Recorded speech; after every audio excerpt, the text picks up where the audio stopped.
It's cool how certain things in life function as specific gateways into a broader understanding of things. Reece Martin is a video creator and a writer who travels the world analyzing public transit systems to explain how cities work. He uses infrastructure as a lens to read a place, its politics, its priorities, and the distance between what it says it wants and what it actually builds. But to me, he's more of a proof of concept for a way to live. His first video is just like him pointing a camera on the Lakeshore West to Go Longbranch station. I saw this video and I could see somebody that was about to take a step into some kind of direction. There's something really inspiring about this conversation to me because of the inherent permission structures that are in the subtext of this conversation. This idea that you could just kind of be on a forum, be reading things about public infrastructure, and you get kind of into it, you get curious about it, and that's enough for you to think about it nonstop, to work on it for 10 years, to make thousands of videos about public transportation systems. And then he decided to move on. I think Anthony Bourdain did something similar. It's a show about food, but really, that's just a gateway into understanding many more things about what it means to be human. I like people like this. I like people that go really deep into things. I see someone do that and I think, okay, yeah, maybe I could do that too. I like to see how far I can push it. Can I get to the end of something?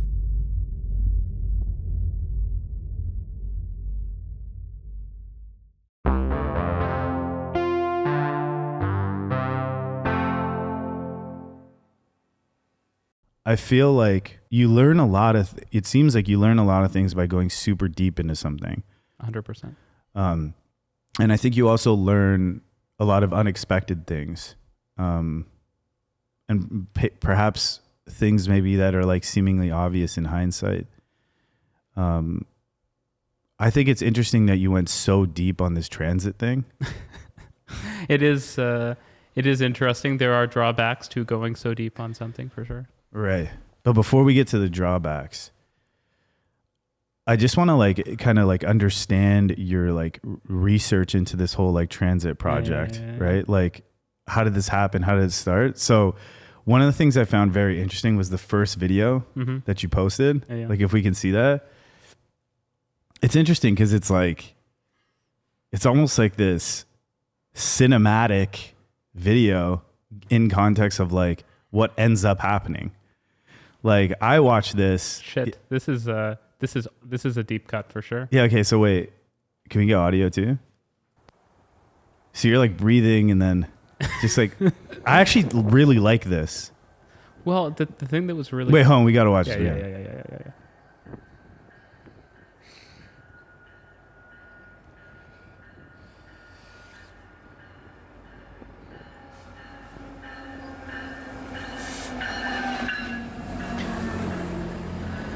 You hold the camera here. I don't know if this framing's intentional or not, but you use it a lot. It's kind of like framing where like there's like a, maybe it's a common framing. I don't know. No, it's definitely intentional. Oh, okay. So what I like about this video, I really like this video, like a lot. I'm impressed. This is like my favorite video that you've done. Oh, wow. Okay. And the reason why is because it's posted like 9 years ago. Yeah. You're not saying anything. No. It feels like a test. It is a test. Yeah. It feels like almost like a spiritual camera test. Yeah. You know? And then what's interesting to me about it is like, it's funny because what happens after this? Yeah, it's quite it's almost like you're thinking like, should I go deep into like trains? Yeah, like, it's a good point in retrospective for sure. Yeah. It escalated slightly from this. Yeah. Wow. And then you really started. So what was happening here? Like when you look at the what is the story of how you got started with all of this? I was in university, and at that time there wasn't like visual documentation of a lot of these places that wasn't like 480p and incredibly shaky. And it's funny because watching this in retrospect, I'm like, dude, relax, hold the camera, right? Stable. But at this time, this was kind of like the nicest footage I could find Nice. online of these things.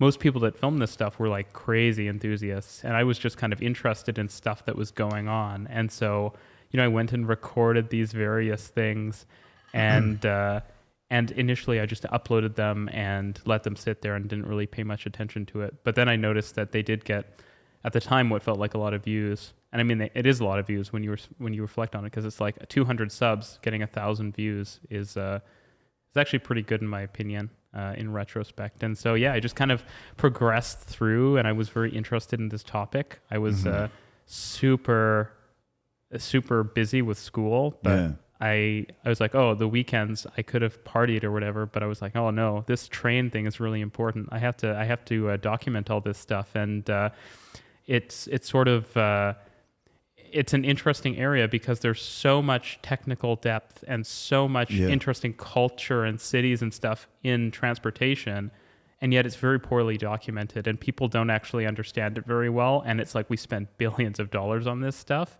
and nobody really thinks much about it. And so I just started uploading more and more regularly as I was in school, and then COVID came around, and I had a pretty boring tech job set up, because I had done computer science in school, and I decided that this would be more interesting. My wife's also a computer science person, and she got a much more interesting tech job as well. So I was like, okay, well, inadequacy. So I need to do something interesting. So I decided to do the YouTube thing and just kind of went vertical. And I mean, as far as this is a niche. I did it for about 6 years after that. And I kind of like covered almost everything I think you could want to cover in this topic. Like, I feel like I have scraped the absolute bottom of the barrel. I have learned about the public transportation systems of like every country in the world. That's so crazy. Like every major city, I could probably tell you a bunch about the transportation system and how it works, how it's structured, how, why they built it that way, the connections between different cities, and why does the subway system in Santiago, Chile look like the Paris subway system, and how did Michelin impact the way that the subway system in Santiago looks, and why does the Tokyo subway look a certain way, and how does this impact the way the cities work, and so it's just like it's a piece of infrastructure. I'm interested in infrastructure in general, but it was just very poorly covered, and still it's very poorly covered. So I thought, like, I should do this, and then I had a kid, and I was like, yeah, okay, that's it. Why? What? Like, you mentioned that a transportation system is like very complex. Yeah. There's a lot of nuance to it. There's a lot of different angles of analyzing and understanding it. For sure. And there's not a lot of like exploration and documentation into it, given it's such a fundamental aspect of our society. For and sure. These systems cost a tremendous amount of money. Were you aware of that kind of like depth when you were making that first video, like just holding the camera? Were you already like aware of that at the same like resolution that you have now, or was it more of like an intuitive thing that you're just like, there's some, like you're starting to feel like an energy, you're like, there's something here? I had 70% of it, but it got right off the rip. Yeah. But it got how? Well, because I spent when I was young, I spent a lot of time traveling, like everywhere: Sydney, Istanbul, Tokyo, all over the US, Africa, Europe. And so it's like I saw these systems working in different places. They're different, they're the same. People just take them for granted. They just expect them to exist. And then some places, they just don't exist. And it's like kind of chaos. And so I knew that these kind of through lines, these information through lines, and the way these things are designed and the way they're structured, they exist. And people intuitively understand that. People go to a city and they should hop on the train. Right. They don't even, it's like driving a car. You've driven a car here, you've driven a car anywhere. It's the same. It works the same way, right? And I don't think we appreciate all of the nuance and complexity there. And so I wanted to just explore it because I sort of saw it as like a product problem. Like it needs to be information packaged so that people can access it, so that reporters can stop saying stupid stuff about how these things work, and like, and so that's what I wanted to create. And I had the vision of doing what I did at the beginning, of basically going to different cities and explaining how their subway systems work, and talking about some news and opinion, etc. Because I had been on internet forums for like a decade talking about this stuff, arguing with people. And I was like, about transportation systems? Yeah. Really? Yeah. And so before that first video, there's 10 years. Yeah. Why? It's just like, what's an example of a forum you'd be on? Well, the kind of the biggest urban forum in the world for like development transportation is called Urban Toronto. Toronto? That's one of the biggest? Yeah. Yeah. So what is this? It's one of the only remaining huge you were internet on this? forums. Yeah. And it's like as a pretty young person then. Yeah. And it's it's incredible. This is every development project going on in Toronto. You can go and see exactly, if you click on these, you can see the status of them, the height, all kinds of data. And so most cities don't have a resource like this, right? And this remains one of the most active internet forums in the world. Really? Yeah. Is that commonly known? No. People, no one appreciates it except for the people who are on this, who are just having like 5 pages of discussion a day about some development in the architecture. Hold on, I need like a proper overview of this site. So go to the homepage. Let me just look at this for a sec. Okay, so there's some headlines here at the top. So I guess this is, and there's tags. It says real estate, new homes, feature project, and forum. So it seems like they're taking, it's kind of news. But then it's also a forum element. There's trending news. 75-story rental tower proposed Isabella Street in Church and Wellesley. Okay. All right. So there's trending news. There's trending projects. And I assume when you were on this website, this homepage might have looked a little different, right? Oh, 100%. Okay. Yeah. So I guess the forum was kind of the forum was the main forum was the main thing that they built off of, right? Exactly. Okay. So let's go to this forum. Okay. So the forum. So the members online, total 3,252 members online right now. There's 33,000 threads. There's 2 million messages, 49,000 members. So you didn't say this is the largest forum. You said it's one of the most active. Yeah, correct. So what does that mean exactly here? So if you look at a project like The One, which is one that's super, super interesting, that's at Bloor and Yonge. It was going to be the tallest building in Canada. It's now the second tallest because there was a little Chrysler building action that went on where there was 2 developers battling it out. And then one got a proposal to go 50 meters higher. And the other one, he went bankrupt, so he couldn't do it. But there's maybe you have to search the forum. If you search, yeah, exactly. So if you go scroll down, there'll be like a forum thread link somewhere here. Yeah, there you go. Building discussion. Oh my God. And so cool. Every day, people who live in the area will take pictures of it. The construction, people will be like, "Oh, they're doing that's a steel lattice member construction, and that's the way they're doing that concrete pour. That's a low quality pour. Wouldn't buy in this building type of thing." And it's like, holy shit! You really you discover a lot of tacit 57 knowledge. Minutes ago. Okay, let's see what this guy just posted. He's just posting like, hey, this is what the building looks like right now. This is the status of the construction of it. It's the tall one on the right with all the diagonal lines on it. Yeah. So you're a young dude on this forum. Do you remember something that, like an argument you had on this or something? Oh, 100%. Like what's a story of? Oh, like, why are we building a subway on this street versus this street? And then people will just go at it like, all the different arguments and the debates and stuff. And I just remember at one point being like, the highest leverage thing I could do here if I wanted to win this argument is go and create like a giant online presence where I could have like authority and then I could just say it. And then people would put me on CBC and then it would be like, well, you won the argument because now it's just distributed everywhere. And that's so crazy. So many people will watch these, will read or watch. I wasn't sure there was going to be video, but they would hear what I had to say. And if my argument was compelling, I would be able to convince far more people of my argument. And then people would stop saying the subway should be on College instead of Queen Street or something. Wow. So on some level, the whole channel was like to win an argument on some level. Oh, 100%. Wow. Which is incredibly petty. I think like another way of saying it is that you essentially discovered like a subculture. Oh, 100%. Right? That's right. What you through these forums, you found like this subculture of people that, and I know what, like I've been on forums before and they're really awesome places where there's like a code to them. There's like a hierarchy to them in the sense that like there's a way you can flex on them, which is, can you articulate why you feel, I guess in this context, it would be like, can you articulate why you feel a particular way while also communicating your fundamental understanding of the way that like infrastructure, society, and people work? 100%. And then that was probably where you started to realize that these things, this is not just a subway system. This is not just a building.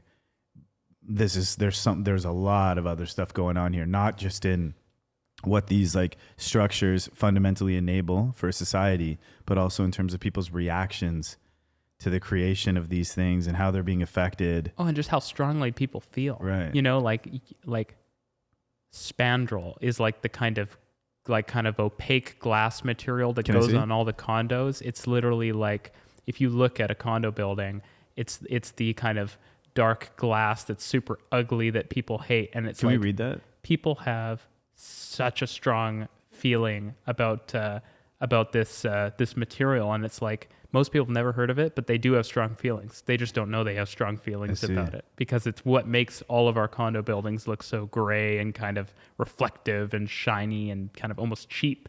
And it's sort of like, maybe people felt a brick. They felt that way at some point, like 100 years ago. And this is like the modern incantation. And in 50 years, people will be having discussions about, oh, that era when they did all the spandrel buildings are so ugly. And it's like, wow, I feel like I am part of the earliest form of this conversation. You are 100%. Spandrel materials are the opaque infill panels used on building facades to conceal structural floor slabs, mechanical equipment, wiring, and ductwork. Can we see an example of this like on a building? Yeah, so this is like this. It's like the middle panels here. Oh, yeah, so, I see that all the time. I always wonder why the fuck they're there. Exactly. It's just because people like shiny. That's it's 2020s for you. People, or 2010s more. Because it's reflective? Yeah, it looks like glass. It looks kind of expensive, right? So it's just like, that's what architects put on buildings. Like this now. stuff? Yeah, exactly. It's just like, and because Vancouver, Toronto have so many condos, right? Because we have built so much in this era when this is a technology that exists. We like have a ton of this stuff. Wow. Okay. This is awesome. So you start on these forums. You start to realize like the texture of the subject matter of the world. You get into it. And I guess that's where you develop your conviction on like, because you see the arguments in so many different ways. If it was like a documentary project, that's just like your research, and you're almost like interviewing people through that process, right? 100%.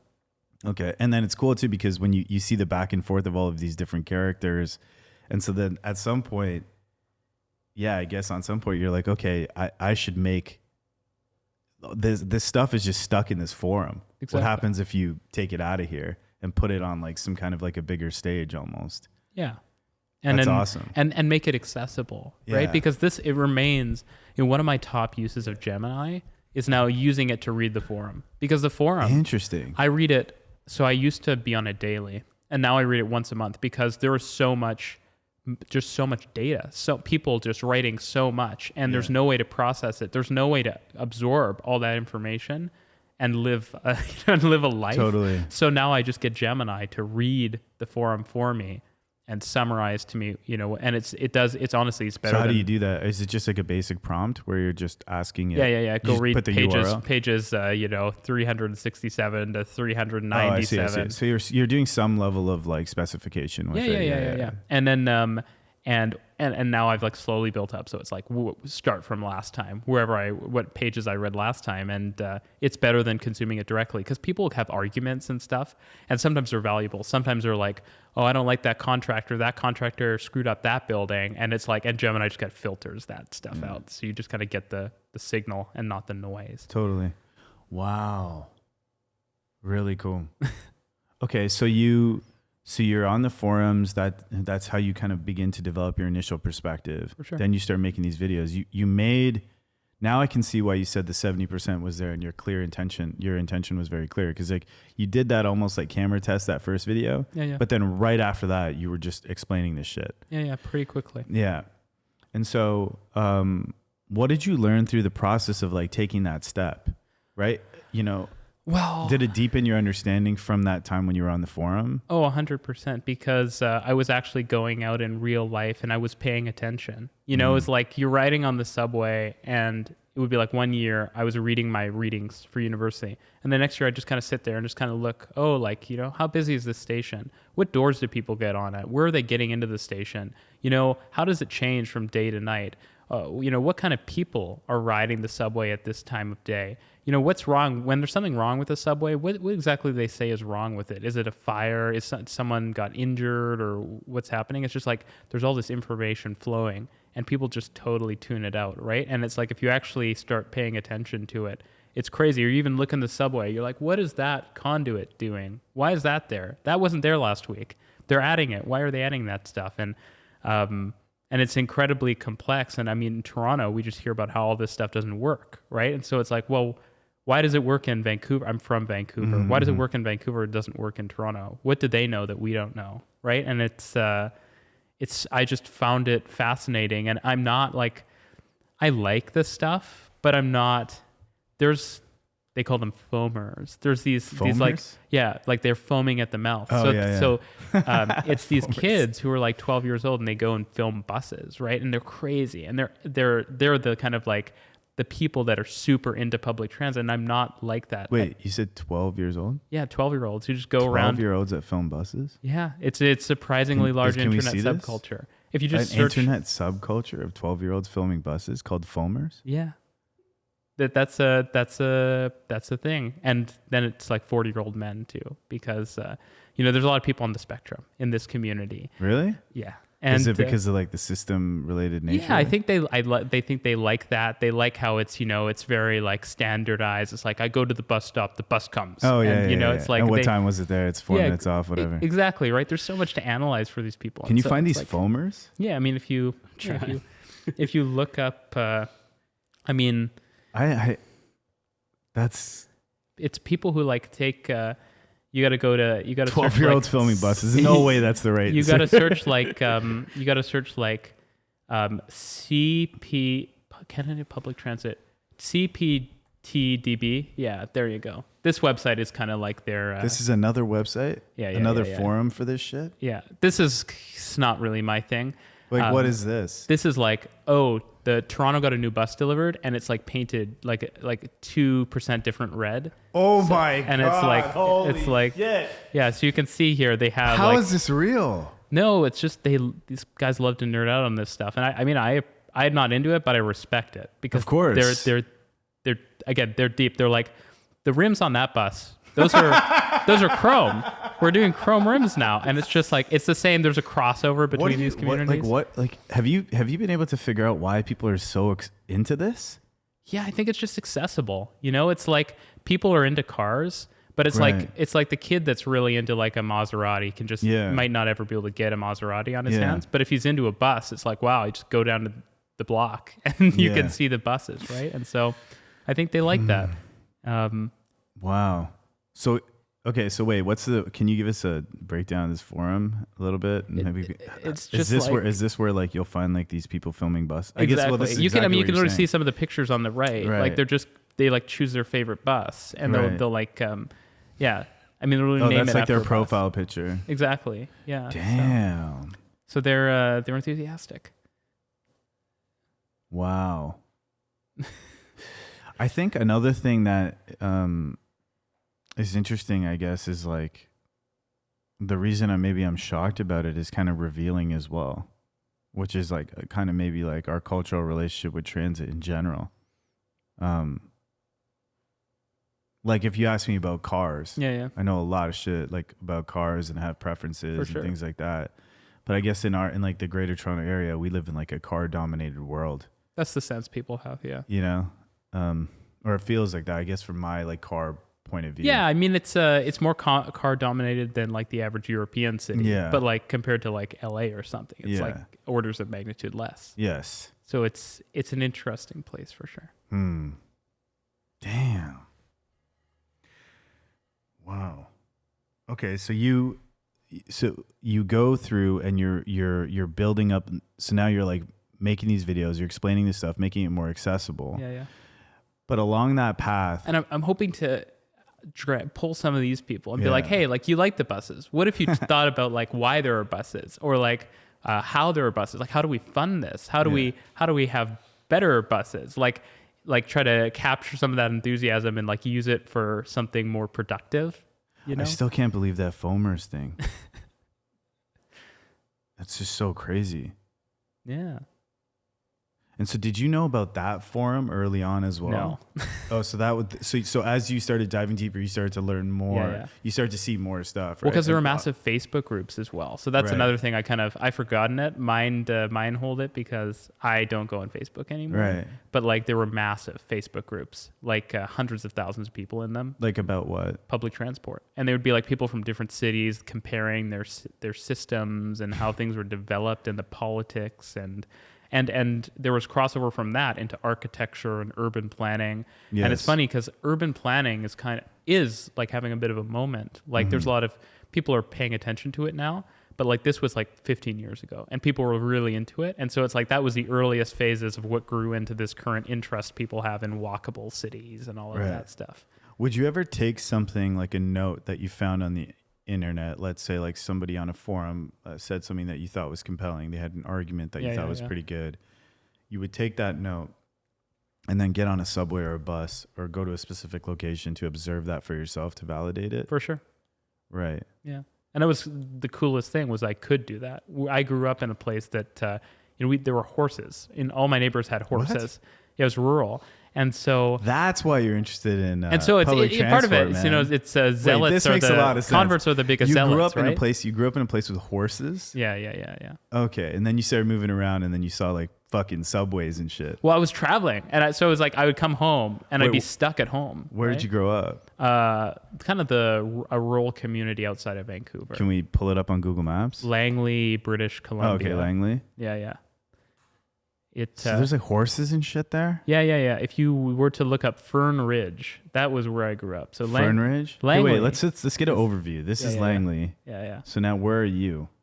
Fern Ridge you can see right at the bottom of the screen there. Oh, okay, right there, yeah. Yeah. Okay, so you grew up here? Yeah. There's a McDonald's.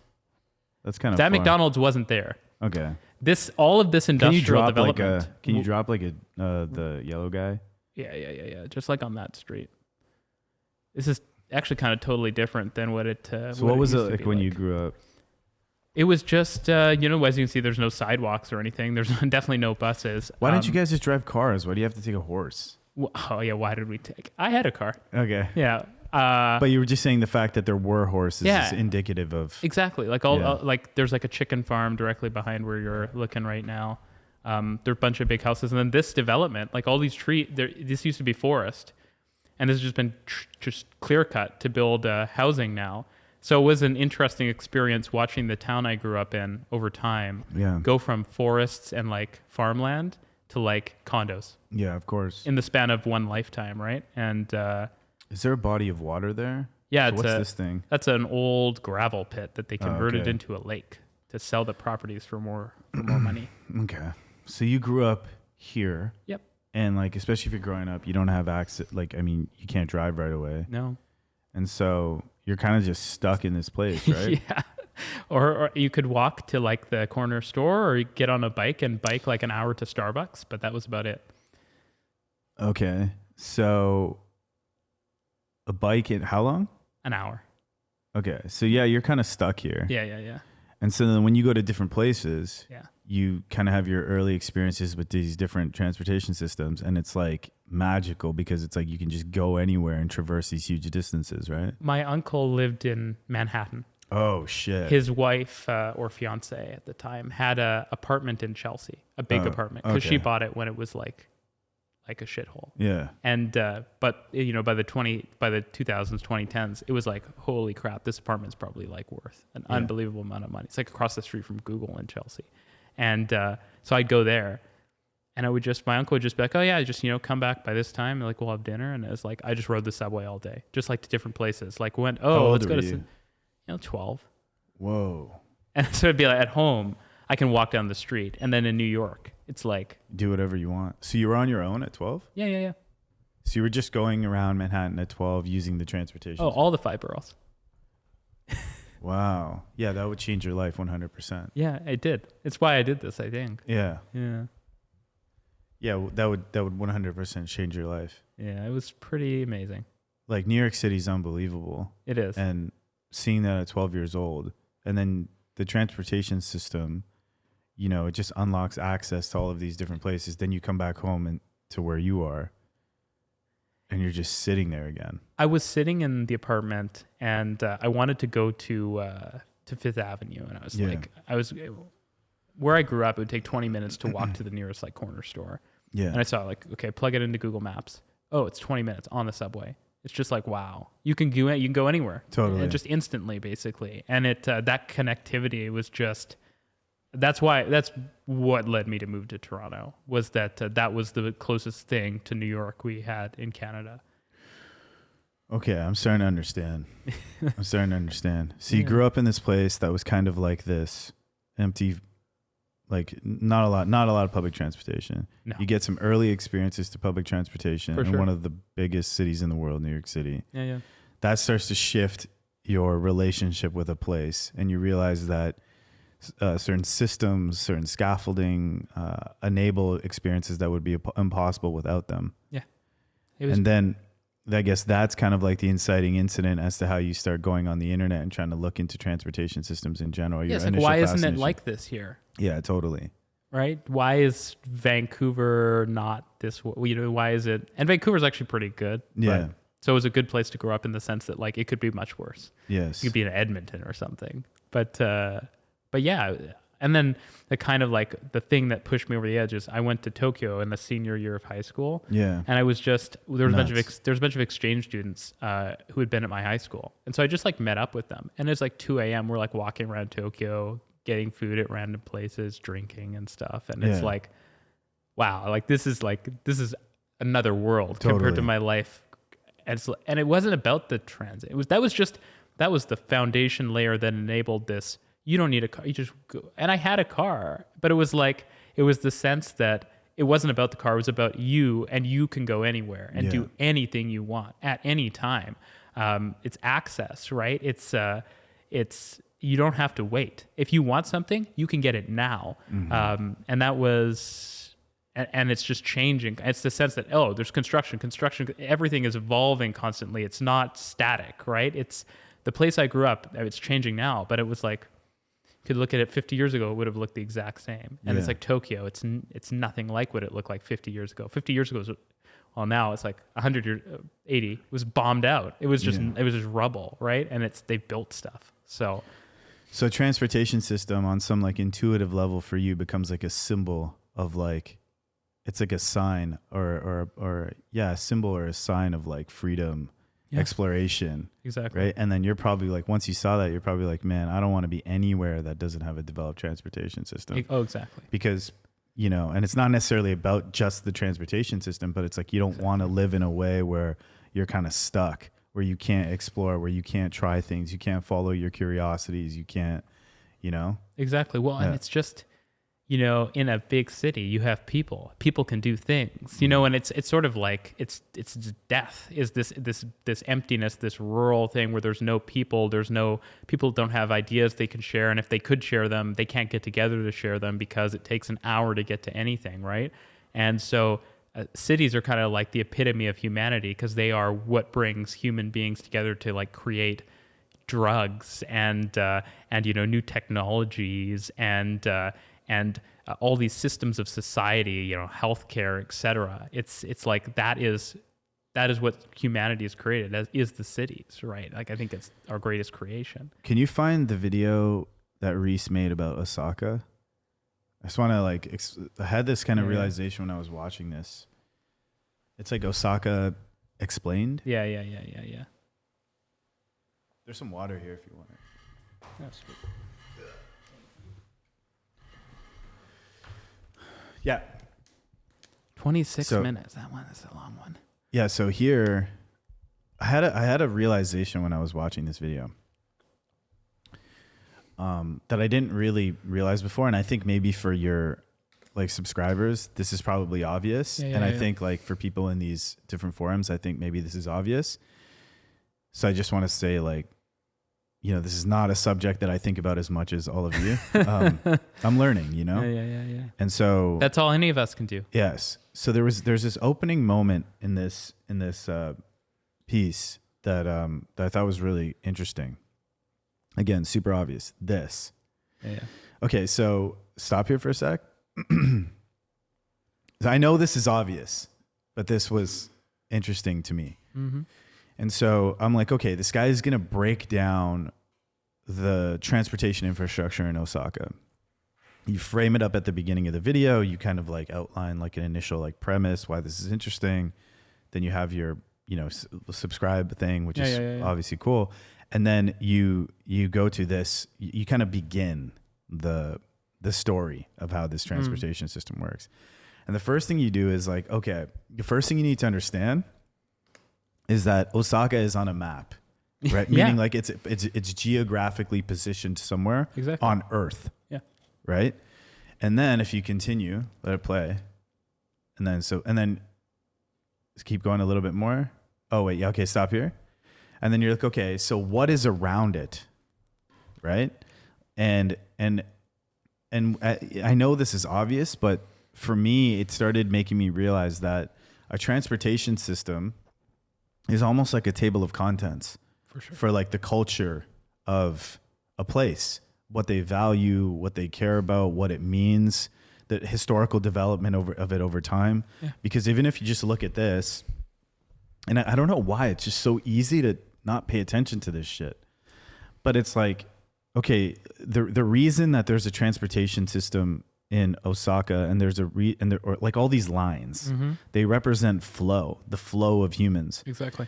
And, these cities represent centralizations of these humans and of their families and of their visions and of their projects and things like that. And there's like a reason that happened. Like there's a reason that people need to get to Kyoto. Yeah. And there's a reason that people need to get to Osaka. Yeah.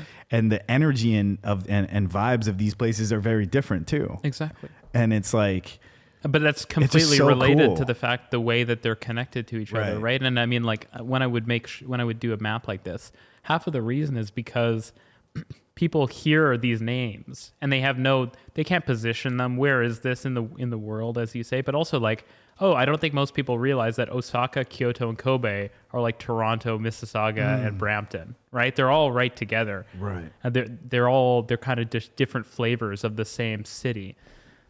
Damn. Yeah. And then the other kind of, if you go back to that map for a sec, the other interesting thing that this made me think about as well was it's fascinating that you can kind of go from the specific to the broad. It's like it's a pattern I see often. What I mean by that is like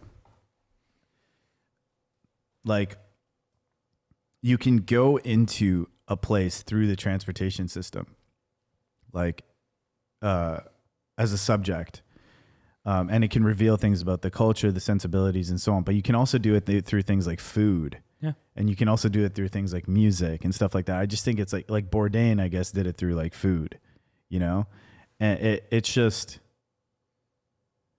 It's a different way that the values of a place are projected out, right? They're projected out as that infrastructure. And, it's like the subways run on time, they're clean, but they're not perfect. They're not like if you go to Singapore, the subways are perfect. Really? The glass is perfectly clean every day. Everything looks... The subways are perfect in Singapore? I would say so. Can I see? Yeah, I mean, like if you look at like Thompson, if you search the Thompson East Coast line in Singapore, this is kind of like what the subway looks like in Singapore. That's I got to get rid of Molly. If you kind of look at what this looks like, it's just like beautiful architecture, etc. And that's not what Japan is like. It's different, right? And so it reveals that even these places that people think of as it's Asia, it's very different. Can I see another video? Go back. Let's Singapore. Yeah, let's watch this. Yeah, it's like you see even the digital displays, the UI is better than in Japan. The way the lighting is done is different. Yeah, it's like if Apple made a subway. Exactly. So what do you see here? Like if you're just like, I'm just curious. Yeah, you looked at the UI. What else do you see? I see the shape of the windows. I see the way the doors work. I see the shape of the windows. Yeah, they're squared off instead of rounded corners, which I find interesting. Why? In principle, it's just because that's just the way the glass manufacturer works. But I think it also is about making the windows a bit bigger. Sometimes it's about the efficiency of the HVAC systems. I mean, they also have space at the end of these seats, so someone can stand there. We don't do that in Toronto, which leads to a lot of crowding. But because they're better at running subways in Singapore, they've thought, leave a little space there so someone can stand up next to the door without blocking the flow of people. How do you figure this shit out? Like, you just okay, well, let's just, okay, well, yeah, but it's more than that, right? So it's like, for example, like go back into the subway. Yeah. So like you said the windows are like squared off, and sometimes it could be like for HVAC purposes. Yeah. How do you like see something and then find the depth? Because there has to be. Well, it's all interconnected, right? It's all interconnected. It's the building stuff too. It's following, like, learning about how building systems work. Okay, so let's say, all right. So let's say, if you pause on this image for a sec. Okay, so let's say I want to break this down. Yeah. Okay, so you've got the doors, the windows, the screen at the top. Yeah. I think it's interesting that there's these two railings to the left and right, and I find it interesting that one of them is curved. They're both curved. It's perspective on that. Oh, okay. Sorry. Yeah. Okay. So it's interesting that they're curved. Then I'm being prompted because I know how deep you go into this, but I'm just trying to learn. So I also noticed that railing beside where these like women are all sitting in a row with red shirts, there's like the curvature there. That curvature again is interesting, which makes me wonder, what is the purpose of curvature? Like they're like, there's these kind probably. Of, I see sight lines. And so there's like these, it's interesting to me that, and that's not cheap. That's more expensive. A lot of places like New York or Toronto, the bar would be straight, but that's nicer. They've spent money to make that bar in that weird shape. That's not standard at all. So how do you, so maybe then, if I was to learn from Reece, what I would do is I would look at the curvature of that. Yeah. And I'd be like, that's interesting. And then maybe I would notice I'm on a streetcar or I'm on the subway in Toronto, and I'm like, oh, they're not curved there. Exactly. So then maybe I would ask, why is it that the I don't know what they're called, the support stanchions. The stanchions? That's correct. So why is it that the stanchions in a Singapore subway are curved, but the stanchions in Toronto are not? And what does that mean? Yeah. And so then you would start maybe trying to figure that out, I guess. Well, you'd look at a few cities and you'd be like, oh, that's it's London. Cool. London, they're like this, and Tokyo, they're like this. And that for me, a big part of this whole transit thing, and I think kind of an underappreciated thing that, even though I say it again and again to people, is it's about the cross comparison between different cities around the world. Why are certain things different from London to Tokyo to New York to Toronto to, Sao Paulo? What inspired a difference in design or something? Why is the architecture the way it is? Why does the engineering look different? And like, there's a lot there, and it just, people don't realize that so much thought and so much effort and, crazy amounts of time and energy goes into these crazy systems. Amounts. Yeah. Can you go back to that Singapore shot again? Yeah, that same shot. Yeah, let's just hold here. This is useful for me. If you pause it. Okay. And I mean, even right here, it says show you care, It's just representative of the culture, right? You go, when you get to a new city and you ride the subway, you just see pretty quickly how that place works. Is there graffiti? How are people dressed? Are they kind of open, or do they look like they're afraid they're going to get attacked? Does stuff look like it's worn down, or does it look like it's super clean and fresh like Singapore? It's everything in this society encapsulated in something that you can see 5 minutes after you leave the airport terminal, right? Fascinating. Yeah, I think it does actually say it. It's so obvious, I guess, once you see it. But it does say a tremendous amount about the values of the culture there. It's like if you were looking at like a car or like an iPhone or something like that, you'd obviously be like, yeah, this expresses the values of this company, the values of their design process, what matters and what doesn't matter. I think maybe again, this might be like a Toronto point of view or something like that, but I think I've kind of turned my brain off to these kinds of things because I just assume it's going to be shit. You know what I mean? Oh, of course. Because I'm just looking at this image here, like this interface at the top here. This is like really good. Yeah. Like the horizontal line, this pill-based design. If you go back, Robbie, if you just pause on there. Yeah, this pill-based design at the top. Yeah. It's kind of giving you some recency information or something, it seems like, or some quick information about what's happening. Yeah. The typography where it says Stevens, and then the negative space between the characters underneath and the balance there. Like, it's super beautiful. I've never seen anything and it's like distinctive. This. You know, it's only Singapore has this exact kind of font. It's kind of a bit. I don't know how I would describe the font, but I quite like it. It's. You mean the sans serif font? It's sans serif, but it's like condensed. Yeah, exactly. Or it's like horizontally it's the condensed. kerning. Yes. It's everything about the way it's done. You know, like they actually really thought about that. Even the curvature on this like pill beside it. If you look at the radius, it has like a slight sharpness at the edge there. Yeah. If you see that, I don't know if that's just the pixelation, but it's thoughtful. Yes, you know? And I really respect that. And Singapore is just one instantiation of this. Holy shit. Yeah, see, I think I've become a person that doesn't expect this from public systems. For sure. That's what's happened. Yeah. You know, You should expect I should, it. yeah, I totally should. Because why shouldn't, the thing about subways, and this is what's so interesting about Singapore, right? Singapore had no subway until about 30 years after Toronto had a subway. So you come to Toronto from Singapore in like the 1970s, you'd be like, wow, Toronto has this subway system. Singapore has nothing, right? And now Singapore has like 3 times as much subway as Toronto does, right? It's a city-state of 8 million. It's totally comparable. There's no reason Toronto shouldn't have a subway this nice. We started earlier. We should have more experience, right?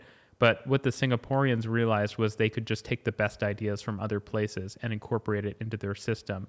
Whereas Toronto has this arrogance that like, we know what's best. And so we've just kind of gone off in this random direction that's not very productive or useful. And I think it's just like, yeah, you can stand on the shoulders of giants, or you can just sit in mediocrity forever. And here, our society kind of accepts the mediocrity, and our politicians do as well. And in Singapore, it's like, no, that wouldn't fly. That's like an interesting kind of realization you probably come to. Like, I think if I went through the process that you went through, I can already just tell just by doing a little bit of it here, just going through the exercise of comparing some things, I'd be so fucking frustrated because what happens is that if you keep comparing like these things from a design perspective, eventually you're going to ask the question, like what you're saying, which is like, why the fuck don't we just do that? Of course. Like, why don't we just do that? Like it already works. Yeah, no, it's the ultimate question, really, about this. But I mean, I think it's true of so many things, right? Why do people act the way they act, even when they know that there's a better thing they could be doing or something? And this is the society scale version of that, where it's like, well, they kind of copied us. We got the subway idea right, but they got the implementation right. It's like we could go back and copy them. And we are to some extent, but we do a bad job of copying them. And we're not leveling up. Like, what's an example of that? You know, like on the Eglinton Crosstown, instead of putting doors at the edge of the platform, we put all these LiDAR sensors, which are literal LiDAR. It's like lasers and stuff. Instead of putting doors at the end of at the edge of the platform. So edge of the platform. Yeah, so you know how on the subway you just jump on the tracks if you wanted, right? In Singapore, you can't anywhere because. Can you show me this? Yes, if you look at if you search like a picture of a Singapore subway station, they don't even have a platform. Oh, they don't? No.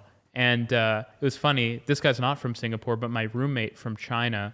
I have to type in platform. Yeah, you know, so you can see right here, right? You see how there's doors. It's like you can't go on the track. They just won't let you, right? It's so, and that means a lot of things. They never have suicides on the subway in Singapore.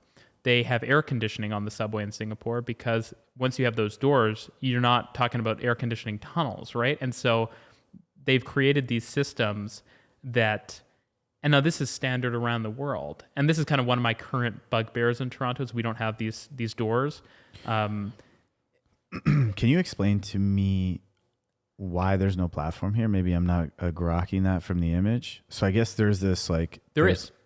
Okay. So it's behind those doors. That's kind of where the yellow line would be, is where those doors are. Oh, it's I see. just that. Oh, I see. So those are always closed. Exactly. Unless a train pulls it's like in. a barrier. Exactly. And it seems like such a simple thing, but it really isn't, because it makes the subway like far more reliable. Again, it lets you do air conditioning.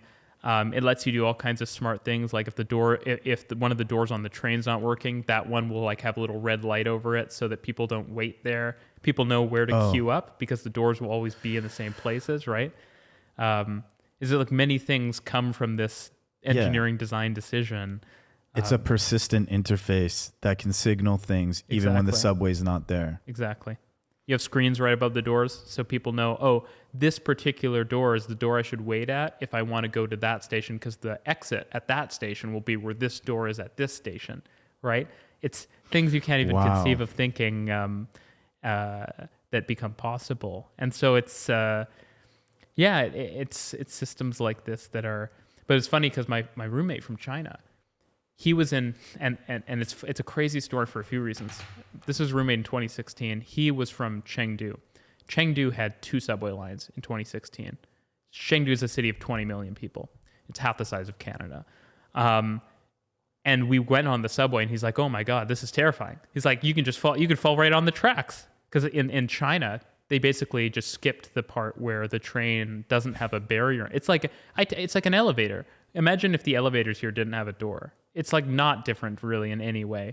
You could just fall right in, right? And it's funny now though, because Chengdu, if you look at their subway system now, and you look at what Toronto's subway system was at that point, you know, he had 2 lines. Toronto had about 2 lines. Chengdu is like the 5th largest subway in the world now. Really? And over what time period?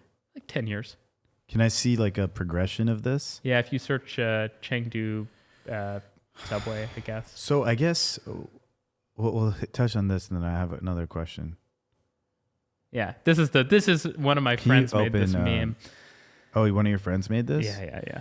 Okay, so so here, this is pretty much exactly what you're saying. Toronto has actually lost subway since then. You can see the Scarborough line's gone.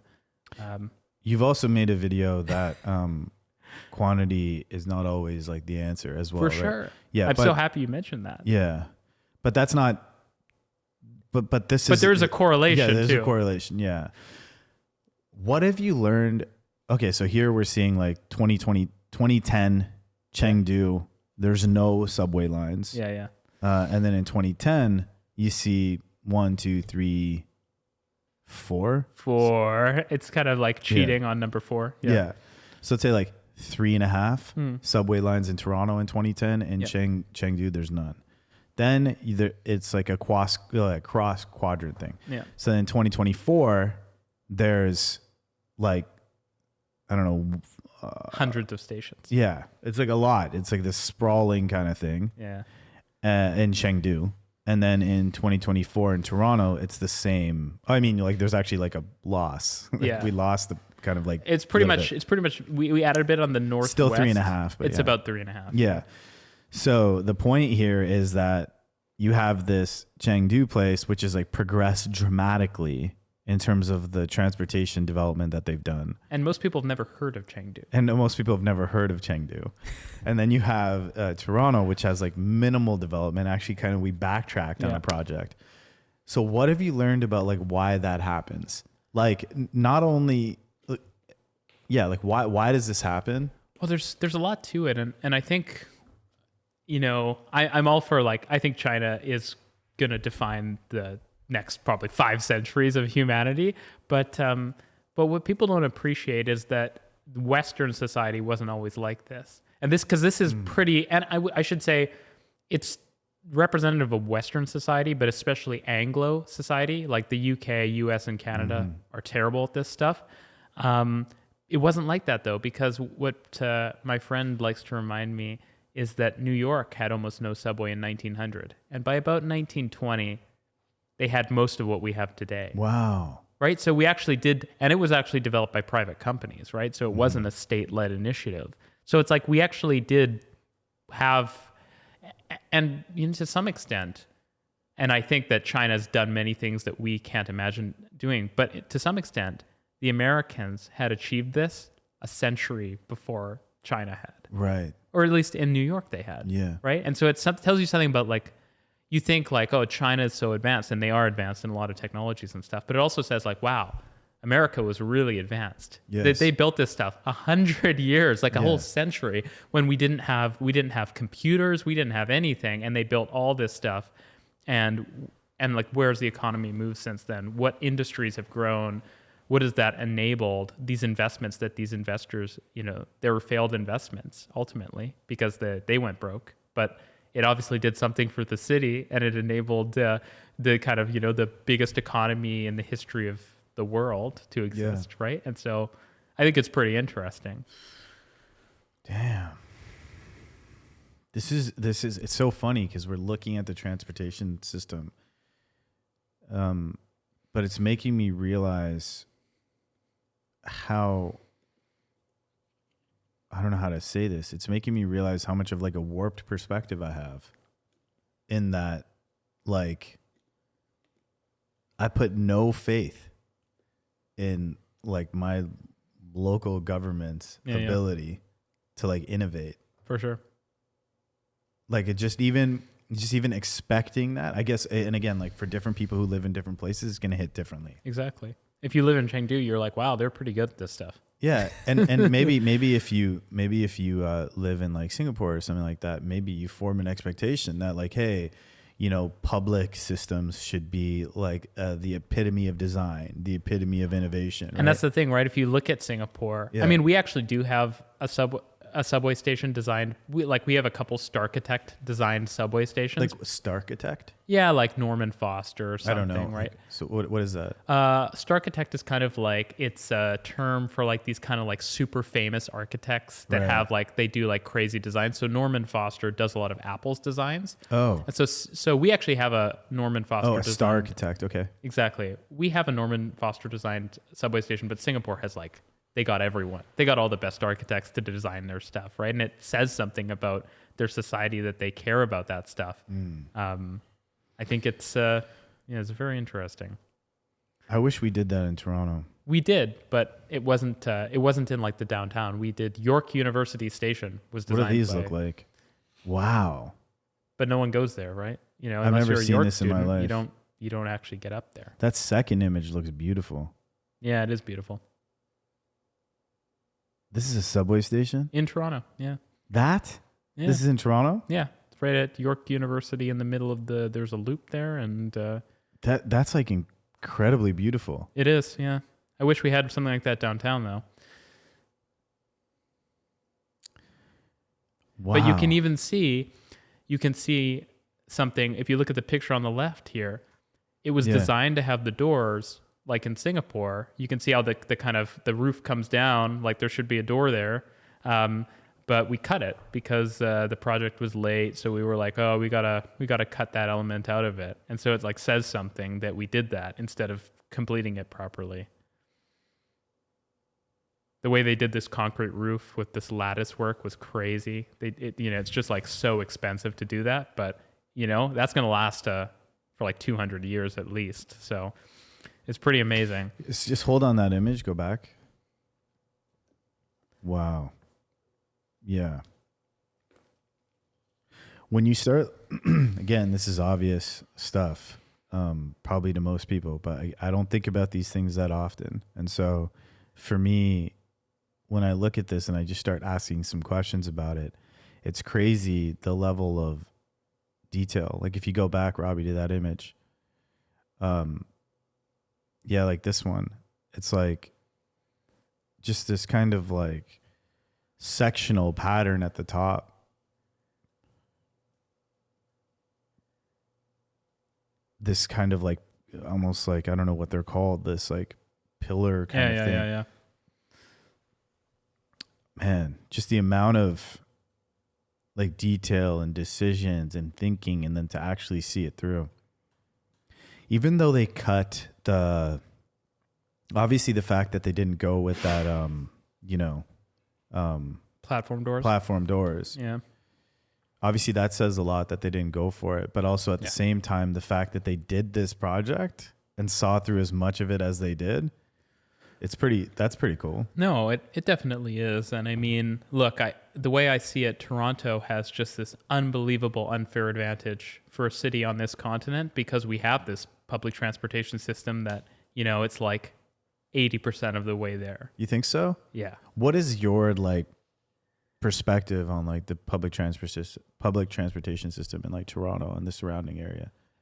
It's that it's very good by North American standards, and then it's about 80% as good as you know, at functioning, at actually moving people around. Maybe now that China's getting really good, maybe it's 70 or 60%, but like in North America, that's an unfair advantage because I love the comparison with Chicago, because Chicago is this iconic city that people like. It's a great city, but it's like the trajectory, because they can't build this stuff. They haven't built. Chicago has basically not built any serious new subways in like decades and decades. Is that Toronto's on this trajectory of massive growth, and Chicago, it's just like how are you going to grow if you don't have? It's the circulatory system, right? You can't get taller if your heart doesn't get stronger, right? And you don't have veins everywhere, and so it's like. And it's funny because Urban Toronto, that forum we talked about earlier, they document all the skyscrapers, and there's guys on there like, oh, are we at Chicago yet? Have we surpassed Chicago? And it's like, I'm actually pretty sure we have surpassed the number of high-rise buildings in Chicago. Wow. And so it's like, that's the process of like jockeying, of pole positioning between different cities, right? And it's like, because we have this connectivity, you have a greater number of people that can interact, that can create businesses or create projects or be educated. And, you know, you have more development, and that literally enables greater things to be produced, right? And the U.S., there's a lot of capital, and so that's an advantage they have. But we have the advantage of mobility and of functional infrastructure, right? And so that's going to mean that in the long term, I think Toronto's system, you know, will make us more like New York than a Chicago or L.A. It's just the trajectory is better because we have this stuff. What is your process for like breaking this stuff down? Like, let's say you're going into like a new subject or something. Like, what's the actual process of doing it? Like, what software do you use? You know what I mean? Like, how do you start? How do you map it out? For any subject? I mean, like, let's say you're making like a video. Yeah. Right? Like, okay, what is your process? Like, when I would make a video, the first thing I'd do is I just spend a lot of time in Google Maps, just looking at a place if I hadn't been there. I visited most of the places. So it let me you start with your on the ground experience, and then you look on a map and you say, how is it changing from different years, and how does the streetscape look? Can you show me how you do that? Like if we go to Google Maps? Yeah. If you go to Google Maps let's go to a place and then let's see how you use Google Maps. Yeah. What place? Okay, let's go to, give me a second. I want to think of a really good place to go to. Yeah.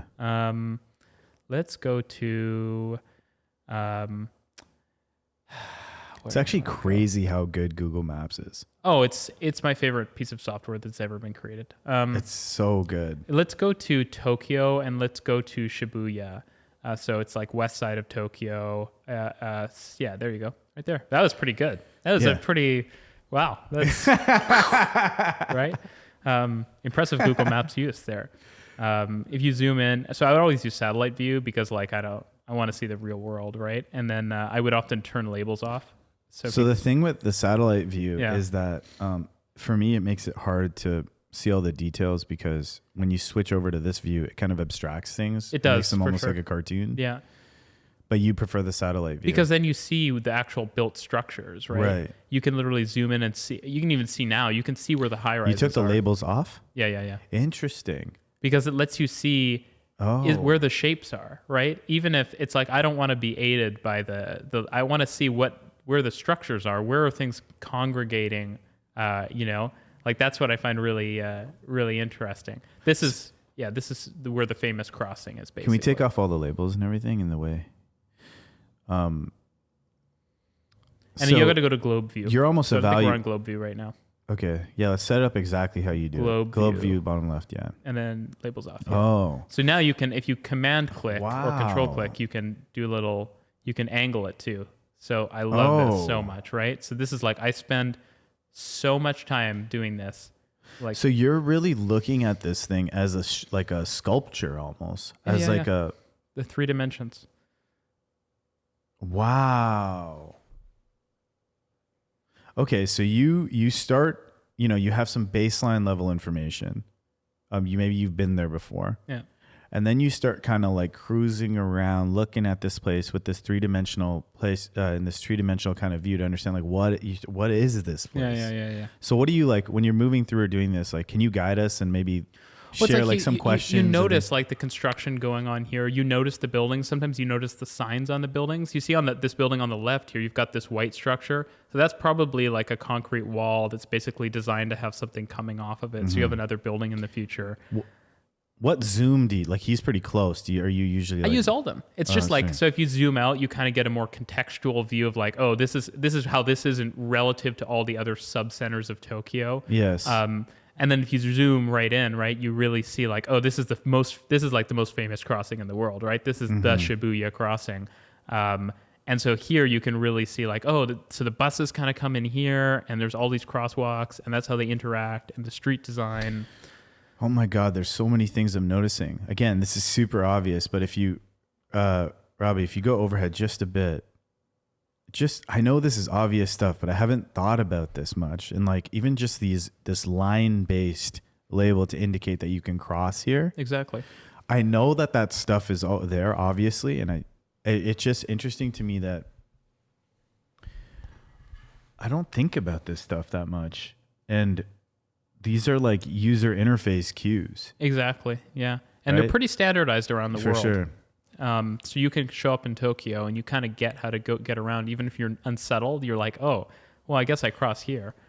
You can even see like on top of these buildings, like why do these buildings have this, like these structures on top of them with the HVAC units and stuff? Like, why did they design them that way? Is it because of the seismic design for Japan for all the earthquakes, or like why and all the signage and stuff? I mean, it just says so much about the place. And if you go to a different part of Tokyo, right, you go to Shinjuku now, so if we kind of rotate north.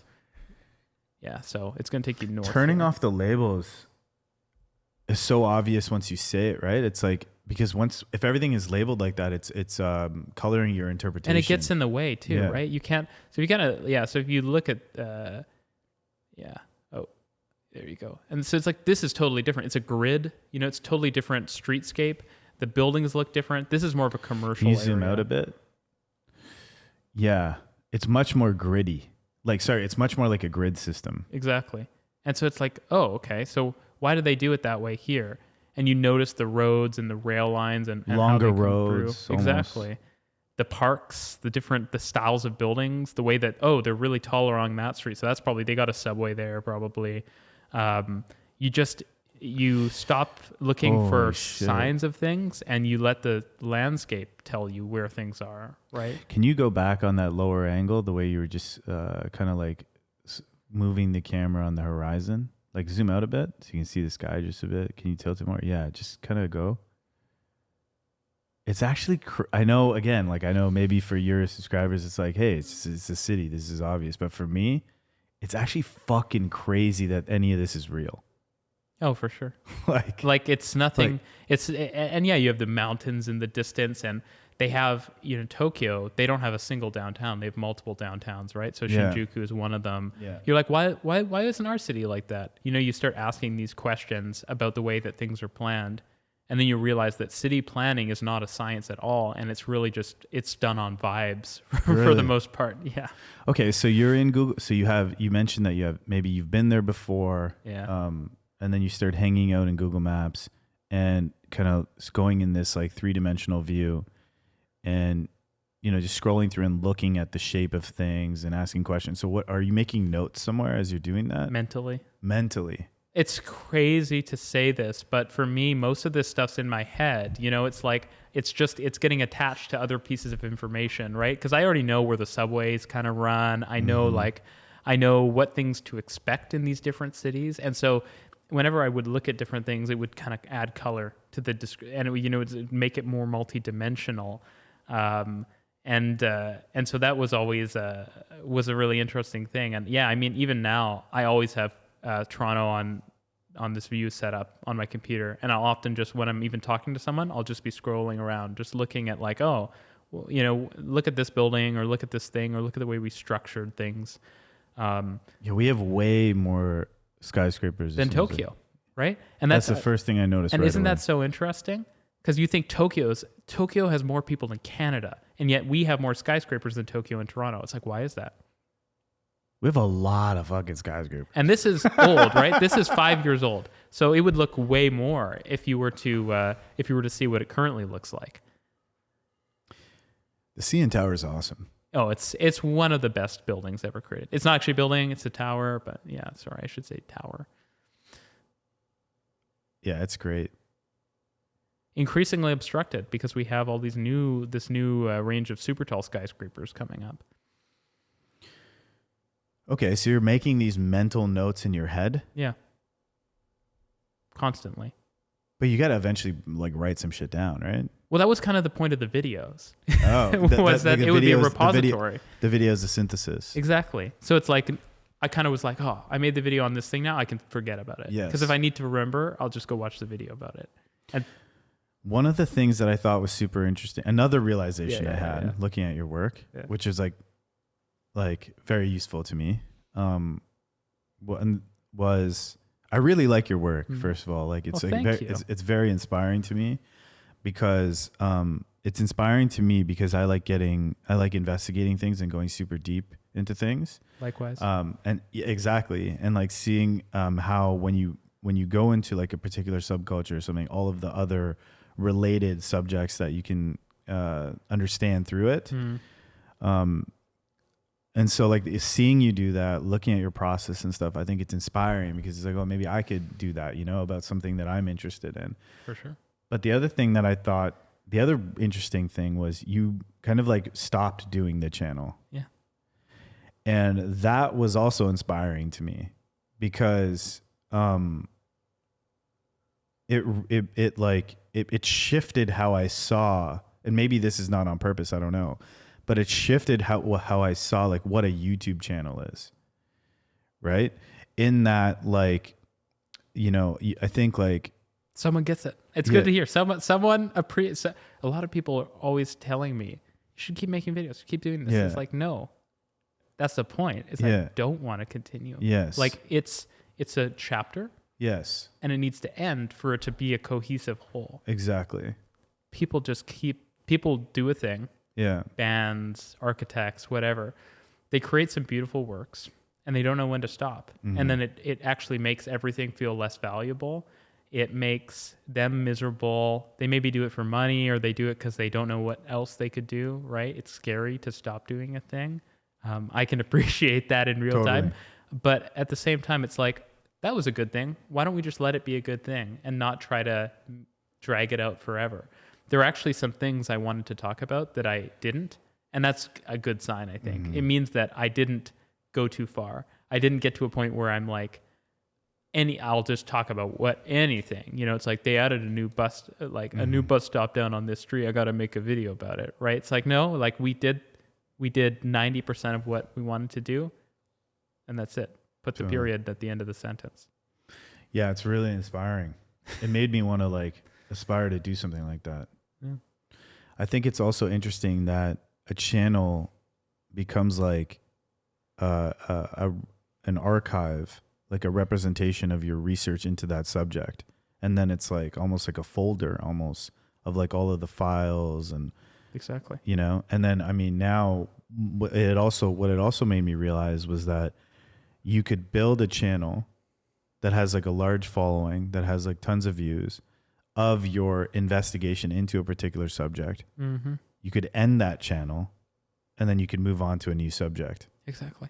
That's just like so I know again, maybe this stuff is all obvious to people, but that's like so fascinating. I don't think it's so obvious because people don't do this very often. Most people, like if you think of a lot of YouTubers, some have quit, but few have just kind of like either people continue or they change into something different, right? And for me, the biggest struggle is that I actually like a lot of things, not just public transit. Of course. I'm a human. I'm like into a wide variety of things. And it was funny at the very beginning of the YouTube channel, I would say transit, technology, and more, I think, because I was really into technology. It's why I did my degree in CS. And And so like there is a risk of being kind of pigeonholed into one subject, right?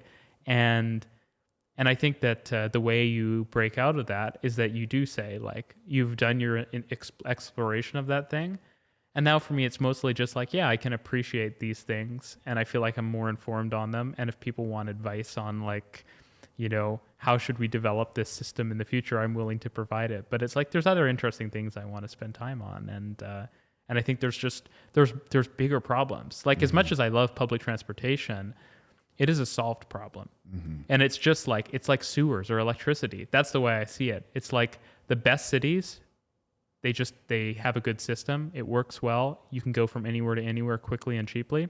And then they just move on to thinking about bigger problems to focus on, right? Like, how do we grow the economy? How do we develop great companies? Like to do that, you should have this infrastructure. I think that places like Silicon Valley are at an enormous disadvantage to a place like Toronto because their infrastructure is so abhorrently bad, right? And it's like, it's a knock on the place because it's like, yeah, they create great companies and incredible wealth, but they couldn't get their act together collectively enough to like build a basic transit system, right? And so it's like, yeah, I respect a place like Japan because they create the basic infrastructure that lets you create like a Nissan or a Sony, right? That's the way I see it. So it's like, this is the base layer that enables everything. I find that, not to just bring it back, like, it's just this observation was really inspiring to me, was that, I guess another way of looking at it is like when I looked at that channel, I think maybe when you're seeing it in motion, like when the videos are coming out, you're like, oh, this guy's like really into transit. So he's like a transit YouTube creator or something like that, a transit focused YouTube creator. But when you ended the channel and I processed it from that perspective, I was like, oh, this is just actually like a filmmaker. Like this is a documentary filmmaker. And like what's happening here is he got super interested in transit for a period of years. And you know, you can do things with that. You can go into a place, you can like write about things, you can like make a feature documentary.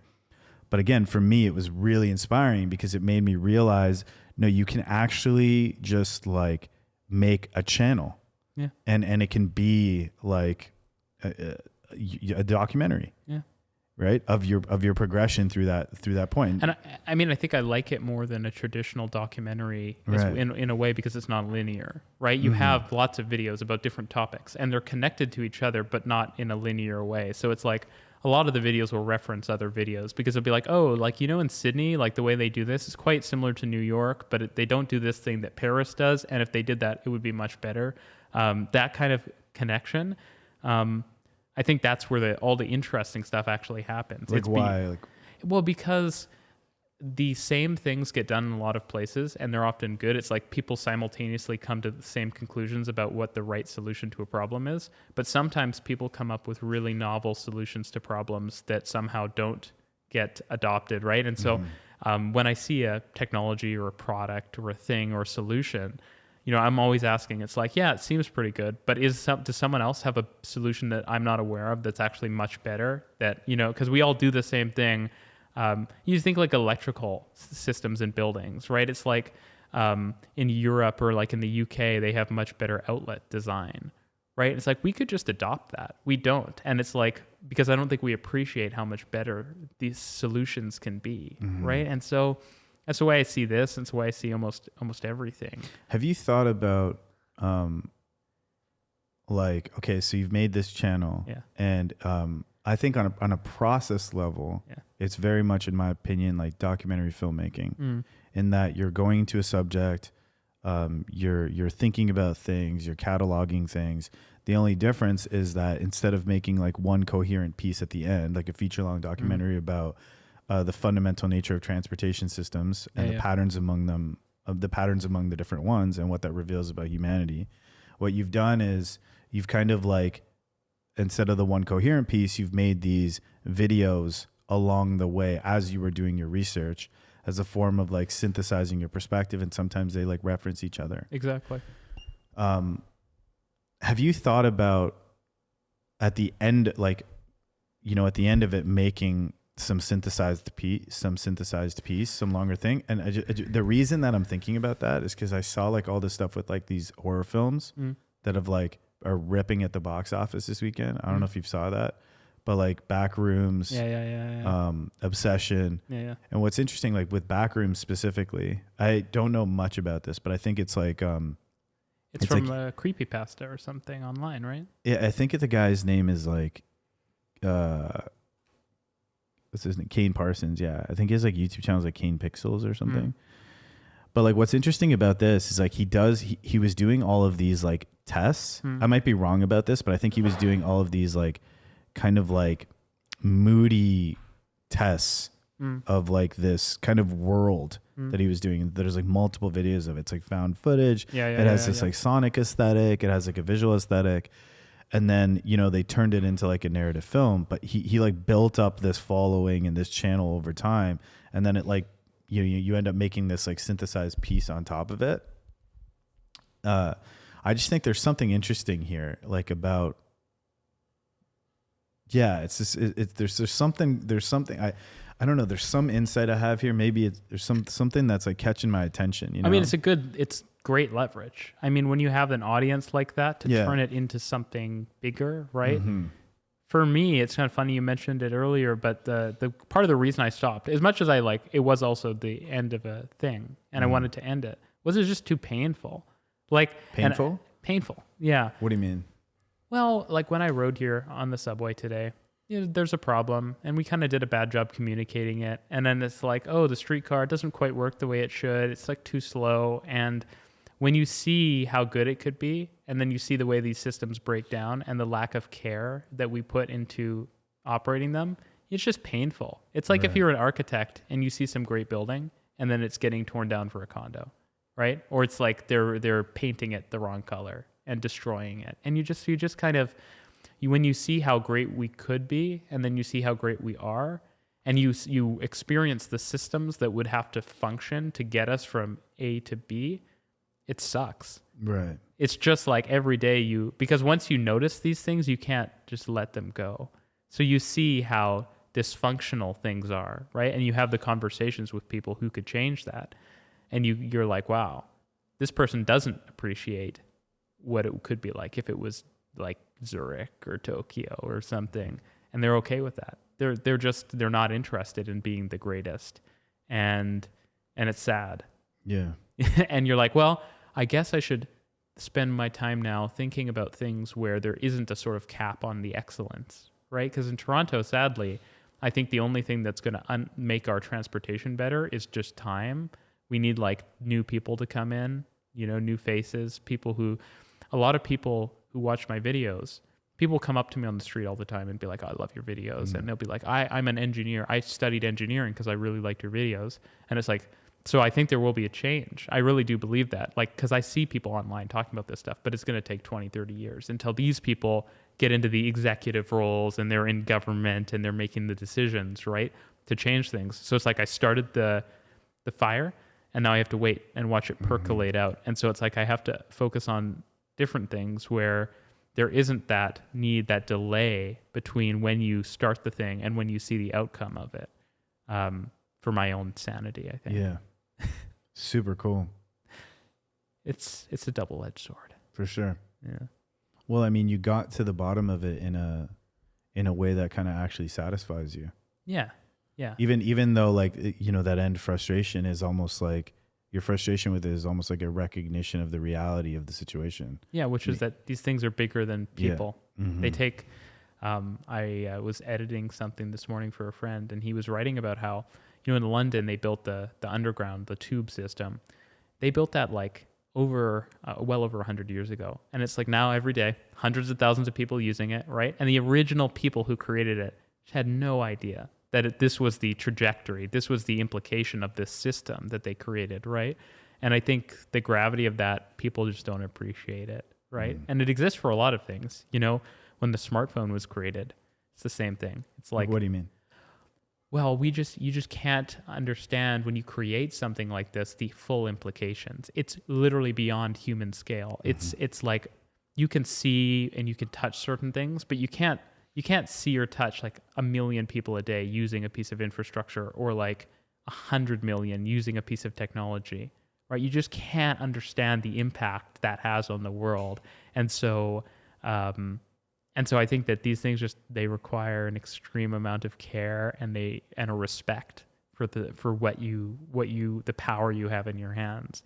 And I think that's like that's what cities have made possible. It's allowed people to create these things and then just unleash them on the world, right? And we still don't. I mean, it's like, again, like the iPhone. Like, what did they think? It's literally changed every aspect of society, like almost every aspect of humanity. Healthcare, transportation, the economy, the way that it's like one of the big applications of AI is using it on a mobile device, right? It's like, it's just a conduit for everything. And, when they were creating it, I'm sure some people were optimistic, but it's like, oh, it's a better phone, right? It's like 20% better smartphone, right? It's just, things have a way of getting away from you in a positive way. For sure. When you're has this like process of making these videos changed how you think about things like filmmaking? It has, for sure. Yeah. I it's funny, like the way I made the videos was extremely utilitarian. Like, what do you mean? Well, like, what do you edit on? I haven't edited in a long time. I used DaVinci Resolve when I was editing, which right, was, but so you don't edit the videos? My wife would edit a lot of them. Oh, really? Yeah. So I edited initially, and it kind of faded over time. Yeah. So you would edit initially. Yeah. And so you're like, again, do you write out? I would write. That was the thing that I spent all my time on doing, was writing. So you would write. Yeah. And so like the way your videos work is like you're kind of talking to the camera and then you're cutting to B-roll, right? Exactly. And so that stuff is like written. Yeah. Okay, so you write it out and then you perform it. Exactly. And then you're cutting to the B-roll. Yeah. And so initially you would edit yourself. Yeah. Do you ever do like pickups kind of like through the process where it's like you're like, oh shit, I don't know, or like you're editing it and then you think of something and then you would do like, oh, fuck, I want to add this in or something? No. Because I would always, at the beginning, I knew what I wanted to talk about, and I mean, like, rarely, yes. There were some times I would be like, oh, I got to change that. I need to alter this. But like generally, it would be a smooth progression. And I mean, it sort of had to be, because there were periods of time where I was making 4 videos a week. Wow, that's a lot of videos. When I was doing this full time, it was work all the time. It was never, and I enjoyed it. So it was okay. So what was the process? Like, well, it was like it was a waterfall in a sense, because it was like one video would be at the scripting stage, and then I'd go home after I'd maybe sat a few hours somewhere writing it, and I'd record the video that was actually like ahead of it in the queue, right? Oh. And then the other videos would be being edited, and then be releasing a video, and this would all be happening simultaneously, right? And so you'd progress along. Yes. And this one gets to filming, and then a new one comes in to be scripted, and then the one that was being filmed is now being edited. Did you have any system to manage this? Spreadsheets. Really? Yeah. So you would lay out like the videos and then the stage Gantt that they're at, and all Gantt that charts, stuff. Yeah. Like, and I mean, like the ultimate organization system is there needs to be a video on Monday morning, and it's like if there's not a video, and it's just constantly thinking, okay, like, and then there needs to be one for next Monday, so that one. So I was just constantly thinking, okay, like, where is that one in production? Is there any benefit to working on multiple videos at the same time like that in terms of understanding the subject matter or something like that, or forming a unique perspective on it? Because that's like, you're like super deep into it. You've basically been in a 24/7 transportation documentary for like, I don't know how many years? A decade. 10 years, basically? Yeah. And I mean, if you think of all the time spent on forums, longer than that. I mean, the reason I liked doing multiple videos at once was not because it would help me think better, because that was a linear process. I was just always, every video would be a little bit better than the last time, but it was because it would force me to say that's okay. Like, my videos they're not these beautiful works in the sense of the cinematography. I want them to be beautiful in the sense of the information that they communicate, right? It's like the information is almost all available somewhere, but it's not synthesized, right? And it's not referencing other information that is also out there, but where there was no connection that had been drawn previously. Right. Right. So it's like, oh, do you know like that city in Russia? Like it's laid out very similar to that city in Brazil, which is laid out very similar to that city in South Africa. But like no one had talked about this because no one had spent the time looking at these three places. No one had, seen the three and said, those are remarkably similar. And so that was, I think, the biggest thing that I was adding was synthesizing all of these disparate sources of information. Yeah. And just bringing it together. And it's like how I think about things in general, transportation or not. So then your wife was editing these videos? Yeah. She's an artist. So I see. But also into computer science? Yeah. It's funny how that works. Yeah, for sure. So she edits on... Do you know what she edits on? Well, what do you mean? Like what software? Yeah, DaVinci. Yeah, DaVinci. we always use DaVinci. I think it's just it's egalitarian. I like that we never got the paid version, which I feel kind of bad about. I was like, God, I got so much value out of these products. That being said, I did push so many people onto Resolve over the years, and I've never been an Adobe product user. I just don't like Adobe they have products. like the subscription and stuff now. That's the thing, right? Even in high school, I thought about it. Yeah. And I was like, fuck this. I'm not paying $50 a month. Like, what value is this bringing me as a high school student, Totally.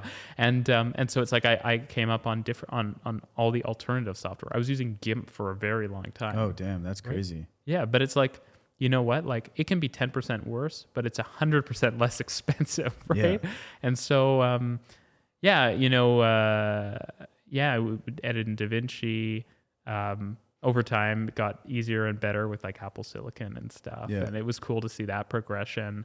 Data storage was a nightmare because I was going to ask you, so what was the process of shooting the videos? I notice a lot of times it's like footage courtesy of. Yeah. What was the process of sourcing footage, storing footage, shooting your own footage, all that kind of stuff? We had, or we still do, I guess, technically, like tens and tens of terabytes of footage of cities everywhere. But when we wouldn't have footage of a place, because I had traveled to these places, but before I was doing YouTube. And so I had I didn't have the foresight to go and like take good B-roll. Yeah. And of course your B-roll gets better over time. So I had B-roll of kind of a bunch of places, but for when it's like, oh, Singapore or like Indonesia. It's like, sorry guys, I'm not, it's not on the cards that I'm going to be visiting these places. The audience was big enough that I would just be like, oh, I know that guy emailed me. He's from Indonesia. I'm just going to ask him if he could like go down to the train station and take a video. Yeah. And you would give directional notes on how it'd be framed and stuff like that. Exactly. Oh, and I mean, that's really cool. People followed to differing extents, right? But some people shot really great footage over the years. And and I pulled it together from the community. Still have all that footage. I mean, it's like, again, tens of terabytes. A lot of it's 4K. Yeah, again, this is like, I don't know, maybe this is obvious, but this is like a very interesting proof of concept as a way of making like a documentary. Like, For sure. You know what I mean? Where it's like this kind of community driven, right? Yeah. You know, you're sourcing B-roll from different locations. You're sitting in the subject over multiple years. You can justify that because it's actually being functioning as a channel, not as like one piece. There's so many channels like my channel that should be created that are like for different topics of interest to people. Right. Like I'm like, oh, like buildings. People love buildings, architecture, et cetera. It's like, but there isn't a good equivalent where, well, I mean, maybe people are creating it to some extent. I do see people creating these things. And that's the most exciting thing to me is that like, oh, there's an RMTransit for architecture, or or something similar for, semiconductors or some, interesting topic. I want to ask you what you're thinking about doing next or what you're interested in. Yeah.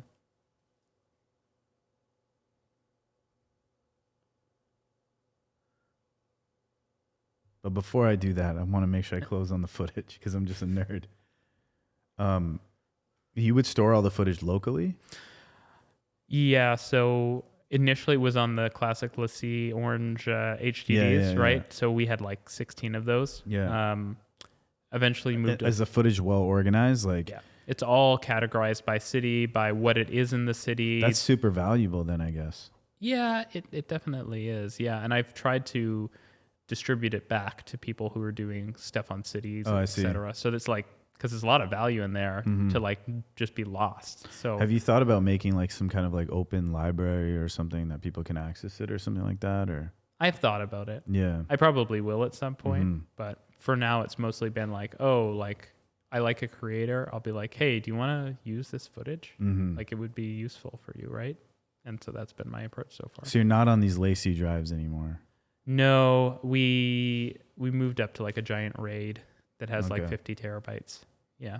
And this is just like in your place or something? Yeah. Wow. Exactly. Well, I mean, also I do have a remote backup and stuff. Okay, cool. Yeah. Yeah. But because I'm a paranoid guy. Yeah. So I always have, multiple backups in different locations. And I also have the kind of hot footage on SSDs. So like the stuff I'm using the most often, I have like a ton of SSDs that I was constantly using. And I would always have 2 copies of every hard drive. So that's why I had 16, because I had 8 drives worth of footage, but I had 8 duplicates of that in case one died. Okay, last question on workflow is where do you do your writing then? Like when you're writing the scripts, when you're physically, software, device, software. Google Docs. Okay, so there's an aspect of the writing process is like you're composing your script. Exactly. But there's also just got to be like some free form writing where you're trying to like rewriting some prose to like figure some shit out or something, or is it just like that's all in your head? In my head. Damn. And I would sit down on whatever device I had available. I wrote a lot on my phone, which is fucking masochistic. It's like that. Like that is like writing in Google Docs on your phone. on my phone. Like Because like again, I'm are on the you subway. free form composing or you're actually writing the script? No, I'm writing the script. Damn. Because I'd have an outline I wrote down, and then I'd start filling in the sections. It was pretty methodical. It would just be, okay, here's what I have to write on this topic, and I'm just going to start writing. And I mean, I calculated it at the end because it was interesting. I wrote over 1 million words. Wow. In like the period of like 5 years. That's like crazy. It's just my Google Docs. There's like thousands because I made over 1,000 videos in total. Like some of the early ones Over didn't what have duration? 10 9 years. Yeah, 10 years. Yeah. 1,000 videos over 10 years. Yeah. And I mean, a lot of them And they initially probably picked up. Initially, they're low effort, right? Yeah, but exactly. But at the end, it's like, wow, the 26 minutes and the script is 7,000 words, right? And then you've got references and all these things that are being pulled in. And that's probably killed me to some extent as well, because it's like writing some of these became multi-week projects. And I mean, I would sometimes sit for like 7 or 8 hours and just write in a row. Yeah. Wow. Yeah. So there was a lot. But I mean, it taught me a lot about writing. It taught me a lot about how I like to write. And yeah, it just made me appreciate the written word. And it's funny because there was a through line to that because I loved writing in high school and in university. And actually kind of the thing I didn't like about computer science was I didn't get to really write. So I enjoyed a lot of the other classes I took because I would, I'd write and they'd be like, well, it's like, oh, I did decently in computer science, but it's like, oh, wow, you're 95% every time you write an essay. It's like, well, I should write more essays and do less coding. Totally. So, but it was good. It's nice having a partner who is in the field I studied in because it feels like I can keep a foot in there. I see like, oh, what frameworks are you guys using? Oh, like Cloud Code's a really big thing, Crazy. isn't it? Yeah. What are you thinking about next? Like, is that kind of the energy that you're thinking about now? Like, oh, you're going to create a new channel. You're going to create, like, you're investigating some new subject or anything like that? Or how, like, what are you really like doing or thinking about? Well, I'm writing blogs because I want to keep writing because it's like working out. Yeah. You just have to keep doing it or else you get kind of bad at doing it. So I'm writing a lot for these blogs and that's of interest to me. But then I'm just kind of, I'm looking, it's a very interesting time. With energy, AI, mobility. Like one of the greatest struggles I've had with the YouTube channel is that one of my big interests is actually EVs.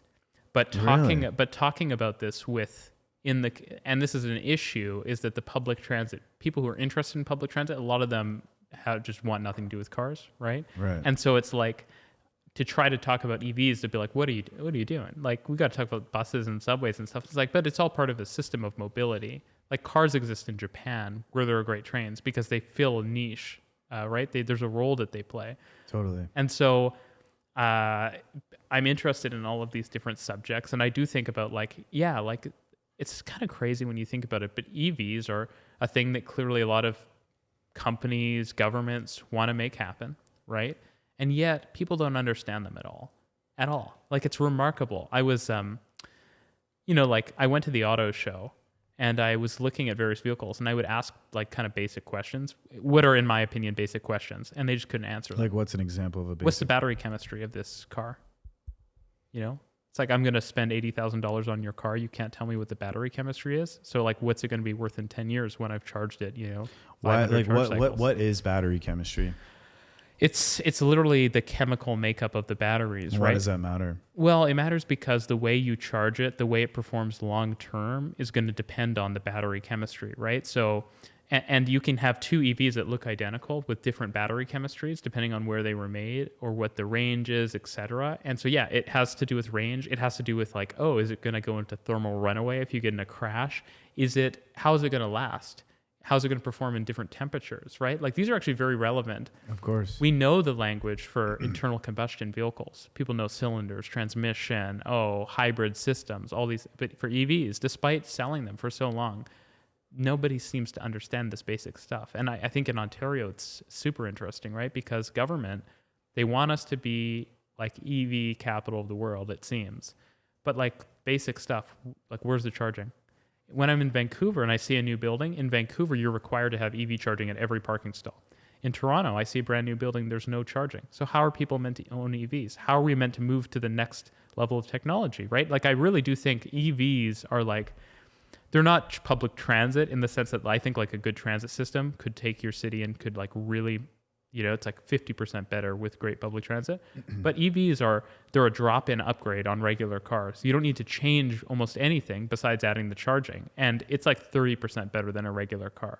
It's so much better. Less maintenance, simpler mechanically. They drive better. Like, I know people are going to, like, you don't get to feel the transmission. Yeah. I really, really, really love cars. Yeah. What's your favorite car? Oh, man.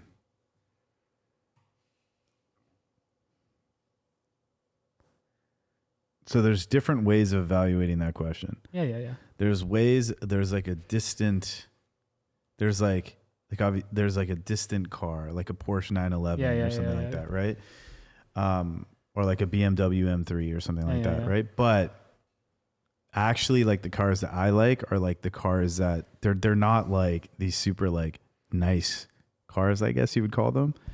I like raw, like, Japanese cars. Like, I used to have to have an Infiniti G37S, 6-speed manual. The G37 is like, G37S. That's a classic, right? Yeah, so I had this, but it was a coupe. Yeah, so I had this, and it was a manual. This is like, I really, really liked this car. I liked how it had like, it felt like I was in like a wider body kind of car. I like, if you look at a Subaru Legacy wagon, like lowered. It makes me really sad we don't have wagons anymore. Yeah, like this one here. I like this a lot. Oh, it's fantastic. Yeah, I like Subarus in general. I like Subarus are great cars. I like the 1995 Honda Civic SI, I think. Oh yeah. Like shit like this. But get the coupe. Obviously people like the hatchback, but yeah, like this is nice to me. No, but these are beautiful. Yeah. They're really good. Yeah. But I guess it kind of goes back to it's obviously true now. This is like the car in the anime Initial D. I think I really, really like cars. And so what happened was one of my friends, his name's Abdin. He's like a motorhead. Yeah. Like he's building like a BMW. I might be wrong about this, but I think that he took like a BMW 2 Series and he like stripped it down to like its like core components. He was like rebuilding it from scratch or some shit. And I was hanging out with him and when I went to San Francisco, and he had a Model 3, a Tesla Model 3, and the rear wheel drive. And he's like, "This is the best car I've ever driven." And I was like, what the fuck did you just say? He's like, "Yeah." This is the best car I've ever driven. And I'm like, no, man, that's impossible. And he's like, drive it. And I'm like, I didn't immediately drive it. It just kept saying to him, I'm like, that's not possible. Yeah. That is not possible. And I just kept saying it's just so fucking crazy because he's such a motorhead guy. Yeah. And I'm like, it just doesn't make sense that someone like you is saying this that would like this. And I know other guys that are into cars and they're like, fuck Tesla, right? And so when he said it, I know he knows cars and I know he has good taste. He pulls out his phone, opens his Apple Note, and it's just a list of all the cars he's driven. Yeah. And he just shows it to me. He's like, yo. And he tracks this kind of shit. Yeah. He's like, Tesla Model 3. I respect that. Yeah, of course. And he's like, Tesla Model 3, best car I've ever driven. And I'm like, I mean, it's a great car. Yeah. The engineering is great. Yeah. So I sit in this thing. I start driving it. And it's like fucking fast. The responsiveness is unbelievable. The proportions are great. Like the handling is fantastic. And then he looks at me and he's like, yeah. And it fucking drives itself. Yeah. And it fucking drives itself.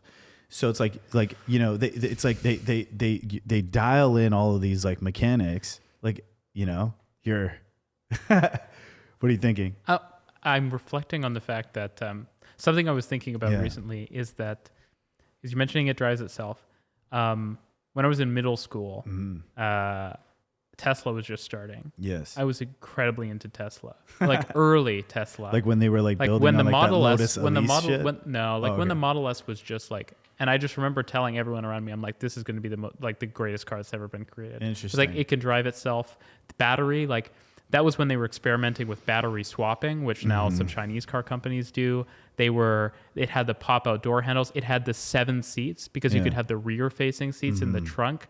And I just remember seeing the same uncle who was in New York and saying to him, like, you should invest in Tesla. Yeah. And he always tells me now when I see him, he's like, I should have invested in Tesla. But like, yeah, I mean, no matter how you feel about Elon Musk, this is like the most innovative car company that's existed since Ford, basically, right? It's really hard to explain how different they are until you both drive one and then kind of live with one. Yeah, because it's the experience of actually seeing it doesn't need much maintenance. It's simple. The process of not dealing with a car dealership. Like that's a crazy thing that still exists, you know? Yeah, and actually this is actually it, right? Yeah. The Tesla Model 3 is the best car and the yoke steering wheel is valid. And I'm like, this is crazy to read from you. Right? It's from that day. It's like, I promise you have no idea how good the Tesla Model 3 is. It was just so weird to me that this guy. And so when I went to San Francisco and I talked to him, I was like, the fuck do you keep writing about the Model 3? But there's also like subtle cues that are like not obvious in terms of like, they don't treat it like a car. It's not a car. It's a robot that is disguised as a car. Yeah.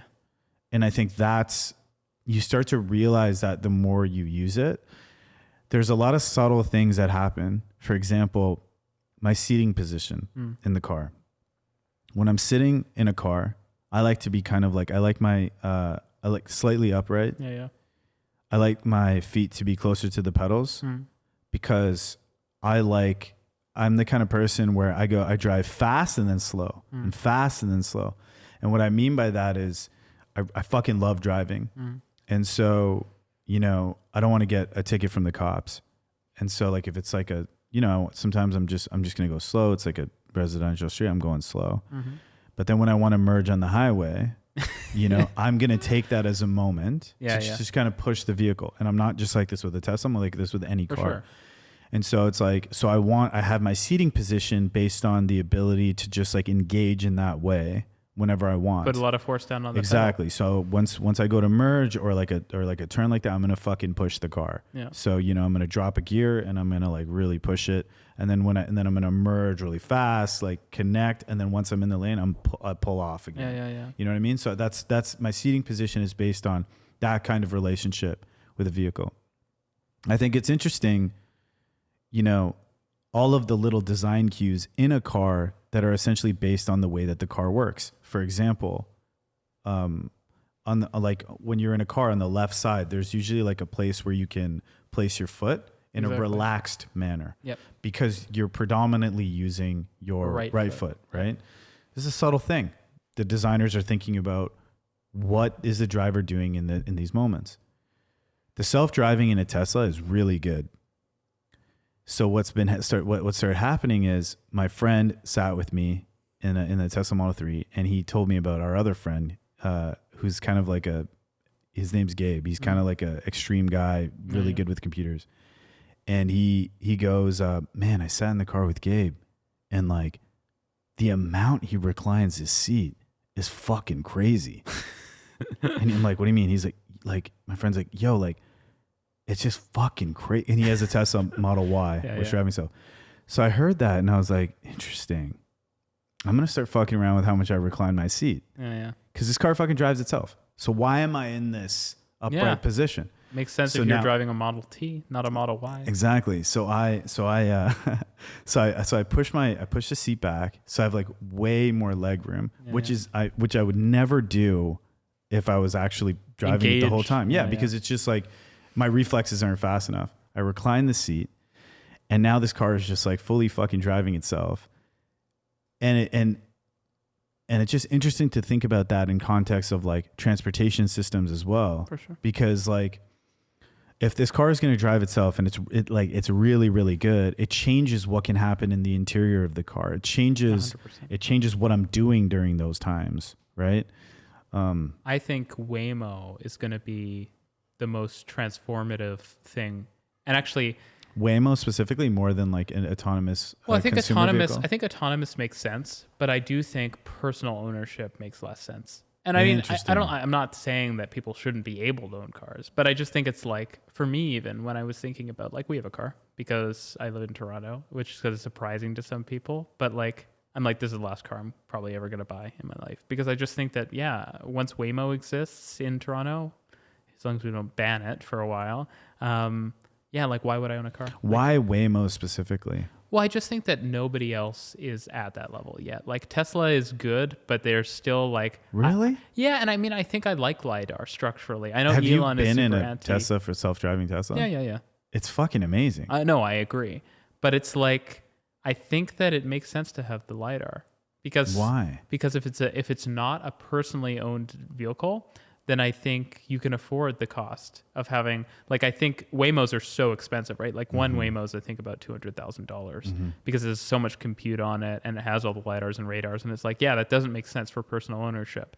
But I kind of think from the transit perspective, right? So I'm like, bus costs like $1 million, but how many people can a bus move? And it's the same with a Waymo. Like a Waymo can create, like, we all know, like a regular car sits parked most of the time. So it's like if a Waymo could easily be 20 times more heavily used, so it makes sense it could cost 10 times more, and you would still have an alpha there, right? And so I think just generally I like the... So is a Waymo significantly better than a Tesla in its self-driving capabilities? Yeah, that's the sense I get. Like, it's just more dialed in. Like how? What have you learned about that? Well, first of all, like the fact, I think the argument always made for vision-based self-driving is that like it's all humans have, which is true. But humans, like, why limit ourselves to what the senses humans have? I like LiDAR because you're going to be able to see stuff that's obscured or that is occluded, right? And you also are able to measure distances directly instead of having to do it based on like parallax and stuff. And so I think that is a real structural advantage. But I also think we're going to want to do things like network cars together, and that's going to involve expensive networking equipment so that, in the ideal self-driving car future, the cars are all talking to each other. So once you get on the highway, you're going 200 kilometers per hour and you're like a meter away from the car in front of you, right? Because the cars are all talking to each other. There is no sudden braking. A car 2 kilometers ahead of you sees something, it communicates with all the cars behind it. And I'm like, in that future, it like makes sense to put a lot of infrastructure on the cars. Holy shit. What is again, like for people listening, if you already know this, I'm sorry, but what is a LiDAR system? LiDAR is typically it's a spinning laser radar. It stands for light distancing and ranging. Yeah, light detection and ranging. So it literally creates a 3D a 3D map of a space. Continuously? Exactly. So the LiDAR, it's basically like a cone like this, and it spins around super fast. So it's literally creating a kind of like these images show, a constant full 3D map. And you can kind of imagine, like humans, you have a perspective, you're seeing stuff. You can judge distances based on the difference between your eyes. But with LiDAR, you see every object and you literally know where you are in relation to it down to the millimeter, right? That's awesome. It just enables a level of accuracy that is hard to get with vision. So with a Tesla, Yeah. like based on my understanding of it, you're still getting like a 360 view. You are. But it's just based off cameras. Exactly. And not based off of like this technology, which can give where you a much more exact Yeah, you can reading. literally see what it's literally seeing all the points around the car. So even when there's smoke and stuff, right? It's not occluded in the same way because the laser shoots right through it. Interesting.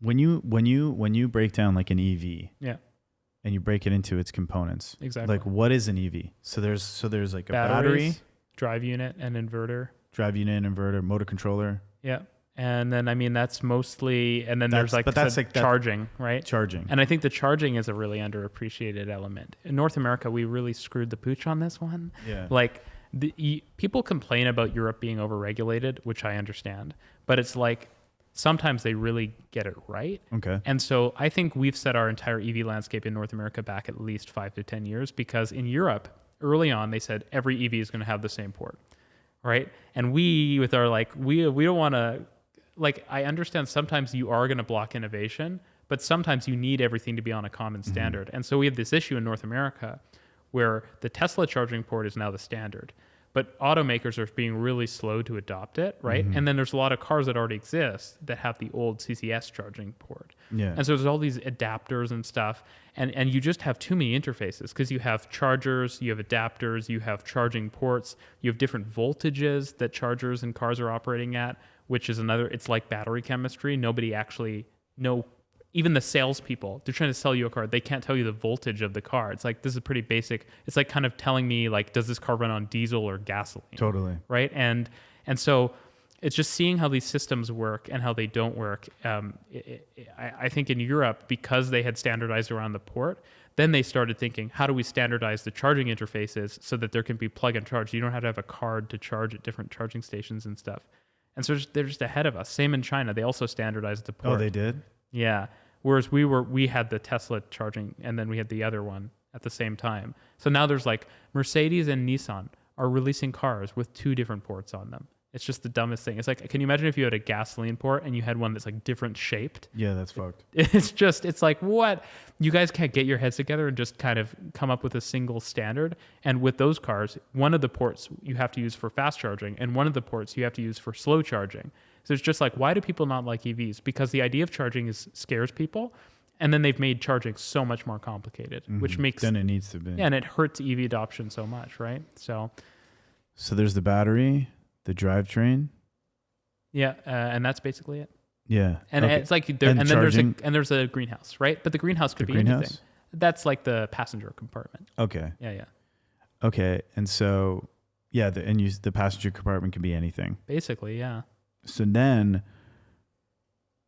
there is implications to that kind of like an architecture, meaning with that kind of architecture, you can get self-driving. Exactly. Right? It makes it much easier. It makes it much easier because there's less components. And because you have direct control of a lot of things that you wouldn't have direct control. Like as we moved to EVs, we also moved to this zonal architecture for the way that the electronic control units in a car are controlled. Zonal architecture? Yeah. Like, what do you mean? So traditionally, as I understand it, the way electronics in cars, which cars are filled, even like, gas cars are filled with tons of electric brakes and sensors and everything, and it would all kind of go back to a central computer and then kind of go back out. The zonal architecture, which I think was kind of created by Tesla, and this is what people think of Tesla and they think of EVs, and it's like, no, guys, like Tesla they've done like 15 things that are incredibly innovative, and the only thing people think about is EVs and maybe a bit of self-driving. But it's the mega casting and the zonal architecture. So what this allows is instead of having one giant computer, you have a bunch of smaller computers throughout the car, which allows for a lot more efficiency, because instead of running cables from every brake to the front, right, you send them to the local computer, it's processed locally and then goes back, right? What's the benefit of that? Well, the big benefit is that you don't have wires running everywhere in the car, right? It simplifies it. It makes it less heavy, less complex, more reliable. Yep. Yeah. So this is what. So why do you not need the wires? Well, because you're running everything into that computer, and then the computer is... No, so basically, traditionally, right, you would have basically one central computer. Instead of having all these front left, front right, you would have it all going to one place, right? And so you would have to run wires from every location individually into that computer, right? And so instead of having like a kind of aggregation, you had all of these separate wires running everywhere, and that gets heavy. Because you run this is metallic wire that's running all through a car, right? And so not only is it heavy though, but if there's a problem with that computer, right, you have to replace the whole computer instead of the zone computer. No, I've never heard anyone talk about this before. Really? No, but this is just me. Yeah. I didn't know that they had like multiple computers. Yeah, multiple onboard computers to then simplify the architecture. Well, and as you can see, I guess that simplifies it from like a maintenance perspective as well, right? And also, but that's what enables self-driving. It's because now you have better control over all of these different elements of the vehicle, right? And you can you don't have to worry about communication speeds between this computer and this component, right? Because the rear left that's controlling the brakes or something is right there. Right, and so it's much more conducive to self-driving. How much better performance do you get out of the architecture like this? It really depends on the application, right? Mm-hmm. But I think the best indicator is that most car companies are moving to it. Okay. Rivian, when they started, were on like a non-zonal architecture, and they've had to totally re-engineer their cars to do a zonal architecture. Mm-hmm. So it's a big deal, and it's like one of those quiet things that's changing at the same time as like we're getting batteries and stuff. Okay, so we've got batteries, we've got the drivetrain, and then we've got this kind of like almost, I guess this would be called like what, a computing architecture or something? Exactly, yeah. So then we've got like computing architectures that could also be continually in flux. Well, and a big advantage here too, right, when you think about it, is that if you have a zone controller that's only thinking about brakes and sensors, then when you want to do an update, you only have to push an update to the central computer, right? So it's like, since it has less responsibilities, right, the software can be simpler for that specific computer. Right. So it's like it's wrapped up in the self-driving and the ability over-the-air updates and all of these things, communications from the vehicle. That's another fascinating thing about these cars now too, is that they increase in functionality over time. Yeah, it's just like a cell phone. Right. I mean, it is a cell phone. It's totally. But like it's totally, we could have it's all of these things can be anticipated. Like it's very interesting to me watching like Toyota. Because Toyota is such a massive company, right? Yeah. Like they're the largest automaker in the world still, I think. Maybe there's a Chinese company that's larger now. But I'm like I believe they're like doomed. Because I think that they're arrogant and they think that they are better at this stuff than like Tesla, right? But it's like these are the things that actually matter in the long run. And yeah, I've been like thinking that for a long time, and I look at their EVs and they're way worse, right? And it's like, why? Because they're still carrying around all the dogma of how they used to do things instead of innovating across like 10 different surfaces at once. And there's just so many industries where the same thing is possible. It's kind of the similar pattern you noticed when you were looking into transportation as well. Exactly. In a way, right? Which is like, when something works, you have to have the kind of almost like humility to just be like, look, this is just better. Yeah. But it's so difficult with these things, especially when there's auto engineering. There's like so much hands-on engineering work, and those engineers don't want to say like the way we've been doing it for the last 30 years is just not good.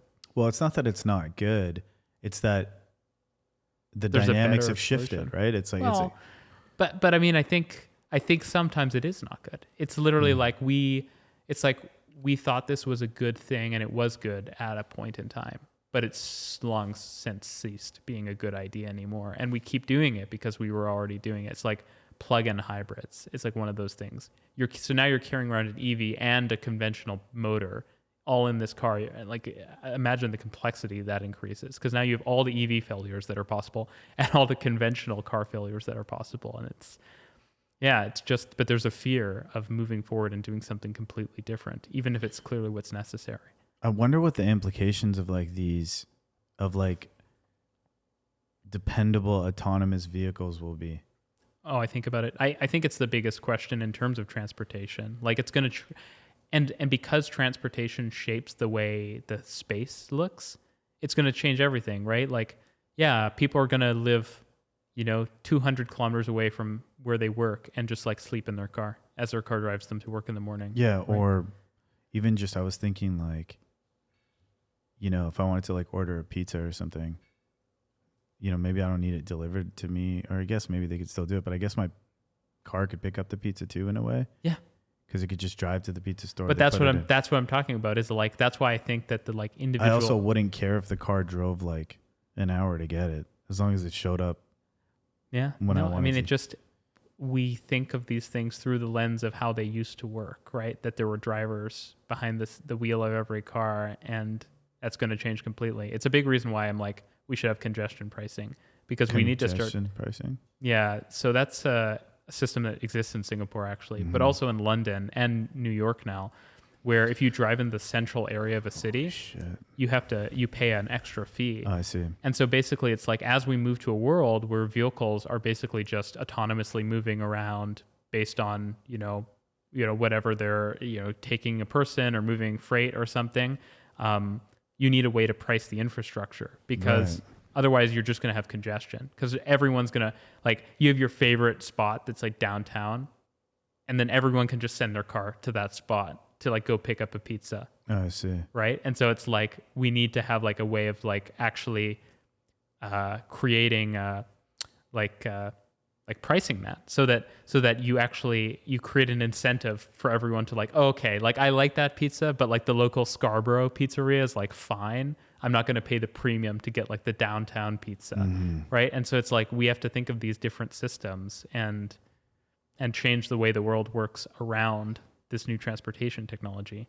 I wonder if the way the layout and design of roads would change too, in a way, because it's like right now it's like roads and cars are deeply intertwined with where like human beings live. Exactly. But I wonder if that would shift in some way if like humans were not the primary operators of vehicles. And signs and stuff. Oh, yeah. You're not even going to have... Shit. Well, so what I think is the most interesting question is, how do we manage the transition? Because in the future, you're like, we won't need signs at all, right? And they're actually very expensive to maintain all these like millions of road signs, right?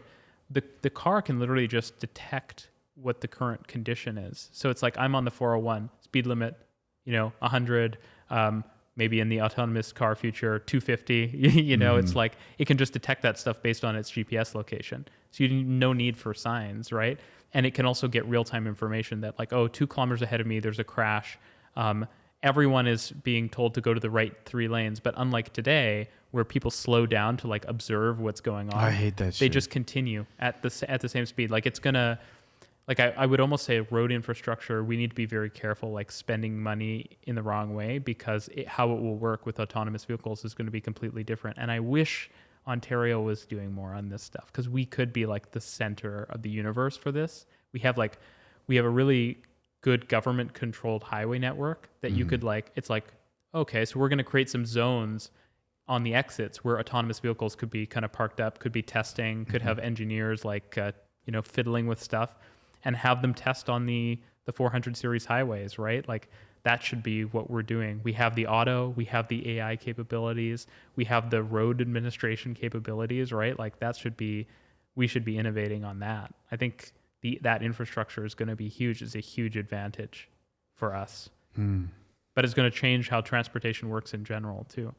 I think people are like, oh, it's the end of public transportation. I think it might be the end of buses, but I think rail will be durable. But like, yeah, it's going to totally transform everything. How will ambulances work? It's like, wow, maybe the ambulance can come in like a minute, no matter where you are. There's an ambulance there in a minute. Like, how many lives would that save, right? It's crazy. Even just like police officers giving people tickets and stuff like that, or like monitoring like traffic control, speed control. It won't even have to happen. No. Like it's and then they can spend their time on other things. One of the things this guy said this thing to me that I thought was really interesting, like last week or something.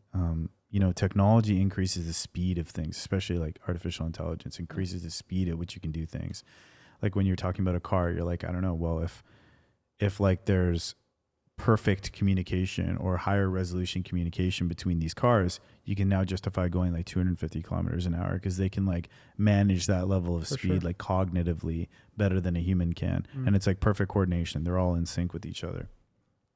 But also what happens is the accidents get larger too as speed increases. So for example, with the train, you get the train wreck. You know what I mean? Yeah. And I think it's interesting to think about that as well. It's like when you increase the speed of a system, the size of an accident, I think, increases in scale as well. Oh, for sure. Right? I mean, but that's so the way I see that changing, and I think we've already seen like how this, like we already can project how that's going to go, and that's that highways are actually the safest roads people drive on. People don't realize this, but it's like you can't get hit at a 90-degree angle. If you crash, you hit a barrier and you kind of bounce and you roll forward. So highways have the least deaths of any roads, basically.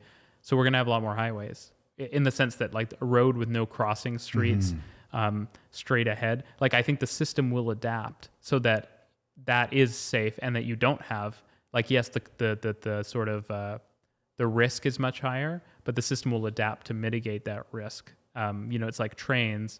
High-speed trains, the curves aren't so extreme, right? So that even if they were to crash, they can't. So it's like we will adapt the system around this stuff, and so I don't think it'll be such a big issue. There will be an odd accident, and it will be like, wow, the car gets launched 200 meters into the air, like 50 right? fucking cars crashing into each other, some malfunction. But it'll be super rare because we will design a system where it's like, well, you kind of think, oh, like what if there's glass on the road and the tire pops and the cars are all like piled up? It's like, well, we'll have autonomous cleaners that will just drive across the highway, like once every 2 weeks. And because the cars are driverless, they won't let people throw their trash on the side of the highway, right? Mm-hmm. So it's like the system will become more controlled. Super interesting, man. I think about autonomy a lot right now. Yeah. As a concept. It's like a theme that I keep coming back to. I think like anything autonomous is the closest thing I can get to understanding what the future might be like. I was just recently thinking about buying like a robot vacuum. Yeah. And it's like when I started like investigating how they work and things like that, it's super interesting. Oh yeah. My friend actually, he got a robot vacuum and he's like, it's insane, man. Like my floors are just always clean. Yeah. And they don't just like vacuum, they also like mop and everything, right? I was randomly driving in like a suburb and I saw somebody with like a robot lawnmower. I don't know if that's like a real thing or if that was. Yeah, it kind of looks like a robot vacuum. Yeah, it looks like a Roomba and it's just going up and down. It's just interesting. Glass cleaners for buildings. Imagine like you won't have to have a person hanging off the side of the building to clean the windows. Yeah, it's a thing. It's not widely used, but it is a thing. I think this is going to be something that has like a crazy effect on the design of society. Oh, 100%. I mean, my introduction to this was very early because in transit, one of the things that's most interesting to me is autonomous subways. Right. Vancouver, the subway had no drivers from when it opened in the 80s. And now it's like the standard. And it's very controversial when a city moves their subway system from having drivers to not. But it's like, it's way more reliable. The trains can come way more often. The energy efficiency is better because the throttle is used exactly perfectly. Yeah. Right. So it's just like, it's the future of everything. Have you been thinking anything about like agents and agentic AI and these large language models and Claude Code and stuff like that? A ton. I mean, like, as I said, my wife, she's in software. Yeah. I literally saw like, I don't know, it was like 9 months ago. It was like, yeah, she kind of opened Claude every now and then. Now it's like, 100% of what. So what do you make of that? Because like, you think a lot about like infrastructure-based choices, and like a lot of this stuff is like you hire software developers to make smart architectural decisions about things, and now we're just like giving people the ability to just like, you have this like. I think the thing that people don't appreciate is this is a very temporary phase because it doesn't make sense to have people directing systems like this. It's a kind of like what you talked about with the road signs, right? It's like road signs are an artifact of people needing to see a thing that tells them how to behave, right? It's the same thing with like Claude Code or whatever. Like we need to tell Claude Code how to write something because we're creating a system for us, a system that is programmed so that we can maintain it, so that we understand the architecture, right? But I really do believe the future is just going to be fully AI driven, right? Because why? It's inefficient to have to, like, why even use a programming language, right? The only purpose of a programming language is so that humans can understand it. And so they can, so they can communicate with the computer or whatever. Could just communicate in machine code. You don't need to use a programming language if you have an unlimited room for intelligence, right? You can just read the machine code and it looks like Python to you. It's like perfectly understandable. Because programming languages are so inefficient. They introduce all this slowness and all of these limitations to what you can write. And so it's like a Claude Code is like, we're hampering AI's ability ultimately to do something because we're saying you must operate within the human constraint of a programming language, right? So it's like, I don't know if it's 10 years or 20 years from now, but like, yeah, it seems like code will all be only AI readable. And then it's like, if humans want to understand what's happening, you have to like ask AI to explain what it's doing in principle, right? But then it might be actually way more complicated than we can even understand, because that's how AI basically is right now, right? Like, the reason I went to U of T was because this was interesting to me and because I was looking at the math behind neural networks, which was, U of T is the place to do this. And it's like even a very simple neural network, you can't understand how it works, right? It's all this matrix math and there's all these values and they're being set kind of, it seems, what appears randomly. But it's because all of this stuff is being pulled out of the data, all of these connections that humans can maybe intuitively sense, but which we can't give a numeric value to. And so, yeah, I think, everything will be AI basically in the future. And humanity, insofar as we interact with technology, will just be an interface which is created so that we can understand some tiny percentage of what actually exists. Fuck. So then what do you think that, I don't know if you think about this kind of stuff, but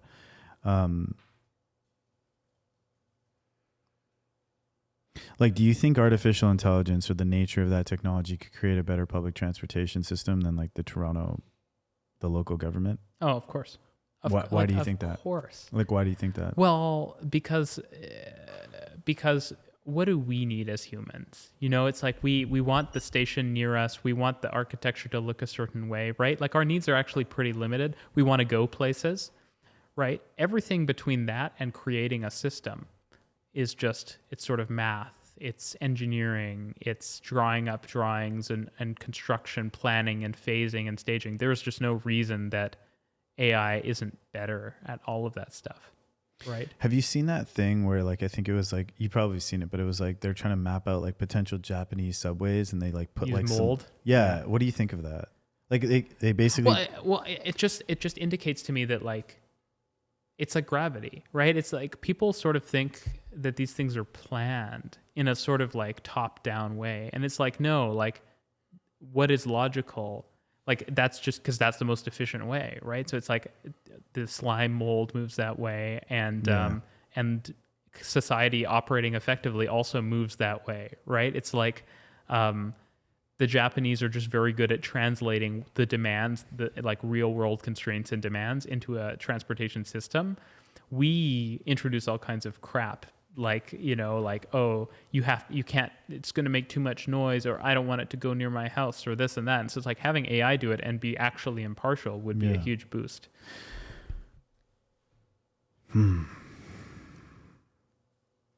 Friend of mine said something to me in a text. He's like, the fundamental difference between a human and a machine is that humans seek entropy. Yeah. Like they seek chaos.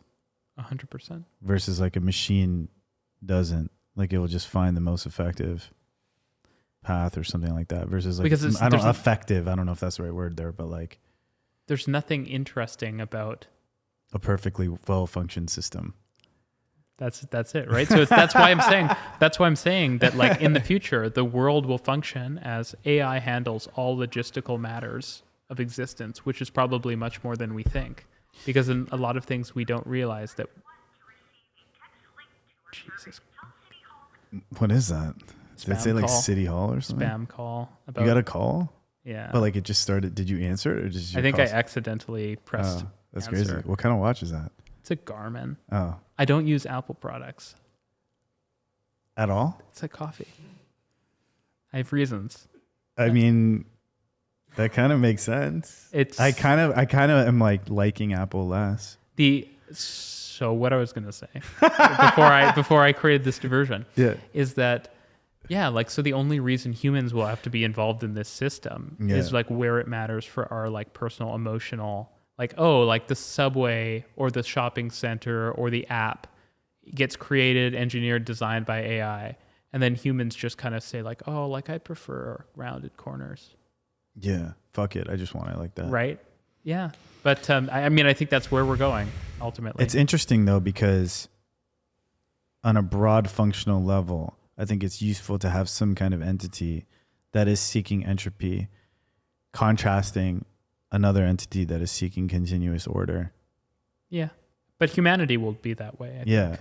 So it's actually quite healthy because we can have creativity about what systems we build, but we can have very good systems once they're actually implemented, because we don't right now. But it's interesting that they're fundamentally at odds with each other in a way. It is and it isn't. I think it's like it is the natural order of things that there is that it's like there's always a trade-off. So it's like you want more order, then you have to give up. It's the same thing as the roads, right? It's like you want less crashes at 250 kilometers per hour, you need less degrees of freedom. Yeah. It's like all of these things, they just on continuums. It's like one goes up, the other goes down. And it's like very hard to break those things. Damn. You're a cool guy, man. Wow, that's very nice of you to say.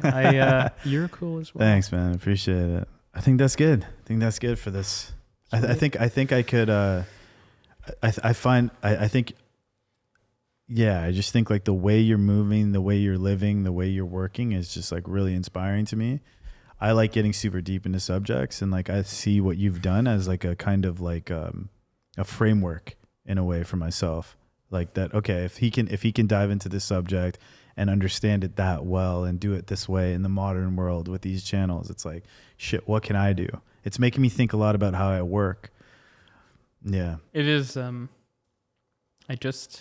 people care about things, and I think the highest leverage thing you can do is like do something you care about. But it's fun too. But that's the thing. It's like, it doesn't drive you up the wall. Yeah. Right? Like it's like you could, for me, it was like you could spend your time programming, or you could like make videos about like transportation systems. Yeah, like, or depending on what you're into, you can maybe make videos about like the fundamental nature of software, I guess. Yeah, or whatever. Guitars. Yeah, for sure. Like, or anything. And I mean, I think that's the efficiency gain you get in terms of like how much output you can have. It's just unprecedented. Like it's if amazing. You really care about a thing, you're going to be 10 times more effective than someone who doesn't care. And the biggest problem maybe we have in our society is I think we have a total misalignment in the things people care about and the things that they're able to work on. Like, wait, what do you mean? Well, I mean, when I look at when I look at like transportation as an example of that, right? It's like I care a lot about this, and I've never really worked in it professionally. Right. I'm just on the outside looking in. But that's what's so cool. But I care a lot about it. So it's like, oh, I probably should actually be in the tent. And then you see like, you know, sometimes you see like tech reviewers, people like spend their time reviewing tech. And then sometimes it's like, okay, I don't know if I want this person making the decisions. And then sometimes you're like, why isn't this person like calling the shots on the product management? Yeah. It's like they clearly actually understand it better than the people developing the product. I think that's most of the problems we have are like systems don't deliver because the people who are creating those systems aren't the most passionate people. They might be passionate, but they're not as passionate as maybe their users, right? So, thank you for everything, man. I appreciate you. You too.